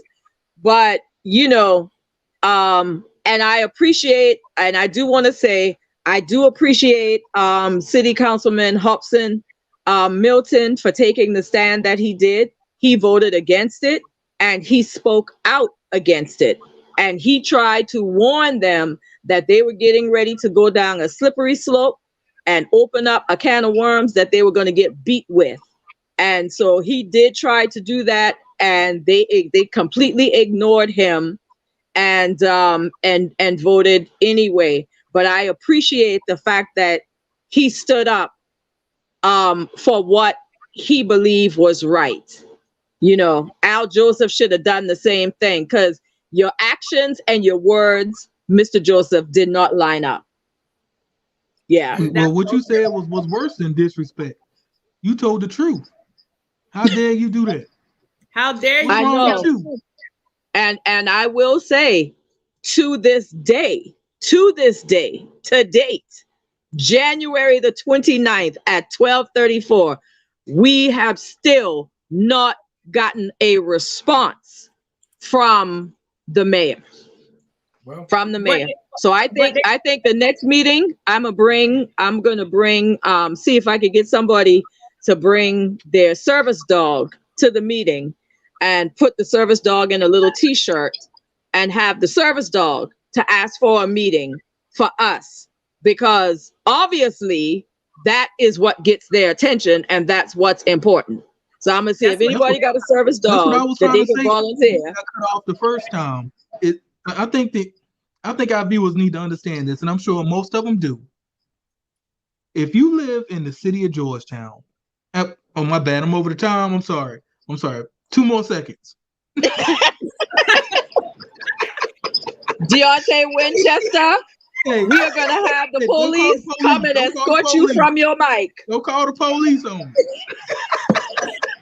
Hey, but if you live in the city of Georgetown, listen and understand that your mayor cares more about the rights of a dog than that of many of her own populations of constituents. Let me say that again. Your mayor cares more about a dog and their issues of safety and concern than yours. If that doesn't make you want to get up in arms and show up to these meetings, I don't know what does. Well, Exactly. She said her legacy is going to be transparency. So we're gonna see how transparent this is. You know, how could you be transparent if you don't want to hear what the people have to say? If you don't want to hear what James Sanderson have to say, where's the transparency? They asked him to be transparent, but he can't talk to them. He can't even ask them, "What do you want?" He Exactly. can't say, "How do we bring this together for the people?" You know, Yep. we're talking about jobs, and they're talking about we don't want to talk to him because it's union jobs. Obviously, you know, number one, you know, number two, I don't even understand where her head is at, where if it's on her shoulder, because it don't make no sense what she said. You know, they just sworn in a brand new police chief.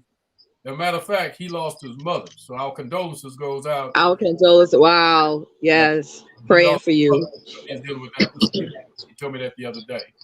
He's a good guy, but I would hate to see them put him in a predicament because that becomes strong arming again to get him to do something stupid. That's what things get into uproar and marches start happening and protests start happening, and they don't want us to go down Front Street and all this other stuff. All that is off the table. You know, people need to go right on down there. You know what I'm saying? Because they don't hear nothing. And Dr. King said it clearly. A lot of people say, why you march so much? And why are you going to go back over that bridge and they just beat you over your head? You know, it's because we have not finished what we started. We need to finish what we started. Bottom line. Exactly. We have to march because it said it right. Injustice anywhere is a threat to justice everywhere. But right now, justice is threatened right here in Georgetown County. The First Amendment rights is threatened right here in Georgetown County. Bottom line, the 14th Amendment right is threatened in Georgetown County. When it comes down to redistricting, it's the same thing. Silencing the voice of the people by trying to take away a district. Bottom line, that's silencing. And Bob Anderson will tell you it's the Bob Anderson. That's what I call it. It's his map. They try to promote it's his. Yeah. He told me it was his plan, so I guess it's his map. He said, "What you think, Marvin? You know, I think this was a great idea for black people. What do you know about black people?" He went on the Black History tour and couldn't even relate to it. You know? Jesus. He need to be slapped with the 1619 documentary. All of them need a copy of it. I might just go and get a copy of every one of those city councilmen and put it in their hand. The 1619 project is so needed. Real quick before we close out the show, y'all. Right now, we're still dealing with COVID. Okay, it hasn't gone anywhere. We're gonna say it like how we say it every single week. Please get vaccinated. The numbers are showing up that those who are unvaccinated that are in the hospital more, occupying spaces. For people who are not sick with COVID, don't even have room to go into them. And South Carolina still remains on the map for all the wrong things. We stay high on the map for wrong things. It says underlying conditions, low vaccination rate places us at the 13th highest COVID death rate. And yet our politicians will not do anything that can protect the safety. Public safety is important. So please just keep that in mind as we move forward. Especially when you look sitting in city council and you see nobody with masks on sitting right next to each other, hugging each other and stuff. No masks on and blowing COVID in the former mayor's face, our city councilman, because he's so hot with him because he didn't listen to him. You know, come on, keep it there. But also remember that the hospital and DHEC and St. James Santee is still giving out vaccination for those who need it. And also 4 days a week from 9 to 4 o'clock, the hospital, you can walk through that door and get vaccinated. please get vaccinated. Continue to get vaccinated. That's right. We have to vaccinate and mask our way out of this. So that's where we're going to have to do it. We're going to ask our leaders to lead by example. Bottom line. Don't put a sign on the door say mask required, and you walk into the building and everybody have masks on except those that put the sign on. That's shameful.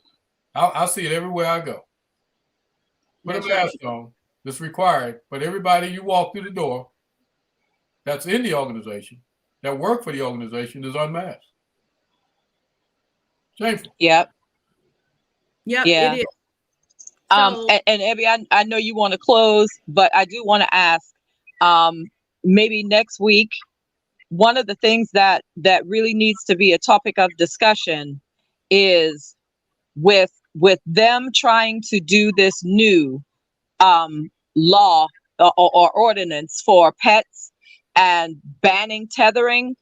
One of the things that we seriously need to have a conversation about is what that opens the door to. Because what we have to think about is this: if you have a dog on a tether and a police comes to enforce that ordinance, and let's say they smell a little bit of weed coming out your house, what else does this open the door to for officers as it relates to your property? So we need to have a dialogue about that, because that's a serious that is a serious issue, because it's going to open the door for other things as far as law enforcement is concerned if they come on your property and see other things. Because it could be deceiving, and it could lead to stand your ground and everything else. You know, you're putting even the law enforcement officers at risk, and everybody else that could walk up in their yard that's so sensitive to that. You know, there's some vicious dogs here, and you just can't leave them running around, you know, because if you have a fence in your yard and someone walk by your house and you get one of these Rottweilers or pit bulls running, just hit that fence because they're loose in the yard, and someone elderly is walking by on a cane or just walking by and jumped out into the street, especially on Memory Road there. You know what I'm saying? Just jump into the street because they're afraid of that dog. Whose responsibility is that? You know what I'm saying? There's so much that they're opening the door for here. You know, and that might sound mediocre, but if you ever had a dog to attack you or thought you were going to be attacked, you would know what I'm talking about. That's right. We appreciate everyone for joining today's Spotlight, which is brought to you by Georgetown Branch number 5520, where we're here to educate, motivate, and activate. Yay! We are always here every Saturday at 11 a.m. Today we signed on a little bit early so that we could view the Common Sense Economic Workshop with the AFL. Help me, Miss Jackie. CIO. AFL-CIO. Thank you. I get tongue twisted. A lot of good information. If you're just now tuning in, please make sure to go back and take a look at it as we sign off. Just come back and make sure, and we see you next week at 11 o'clock. Please give us a thumbs up, a like, a share. Just remember, we do have a YouTube channel. Go ahead and subscribe and hit the bell notification so that you will be notified whenever we put new content, new videos out there for you to see. And check out our website. You'll also be able to keep up with what's going on in our community. Take care. God bless. Stronger together. Hey, we are made for more. Right. Good night. Bye.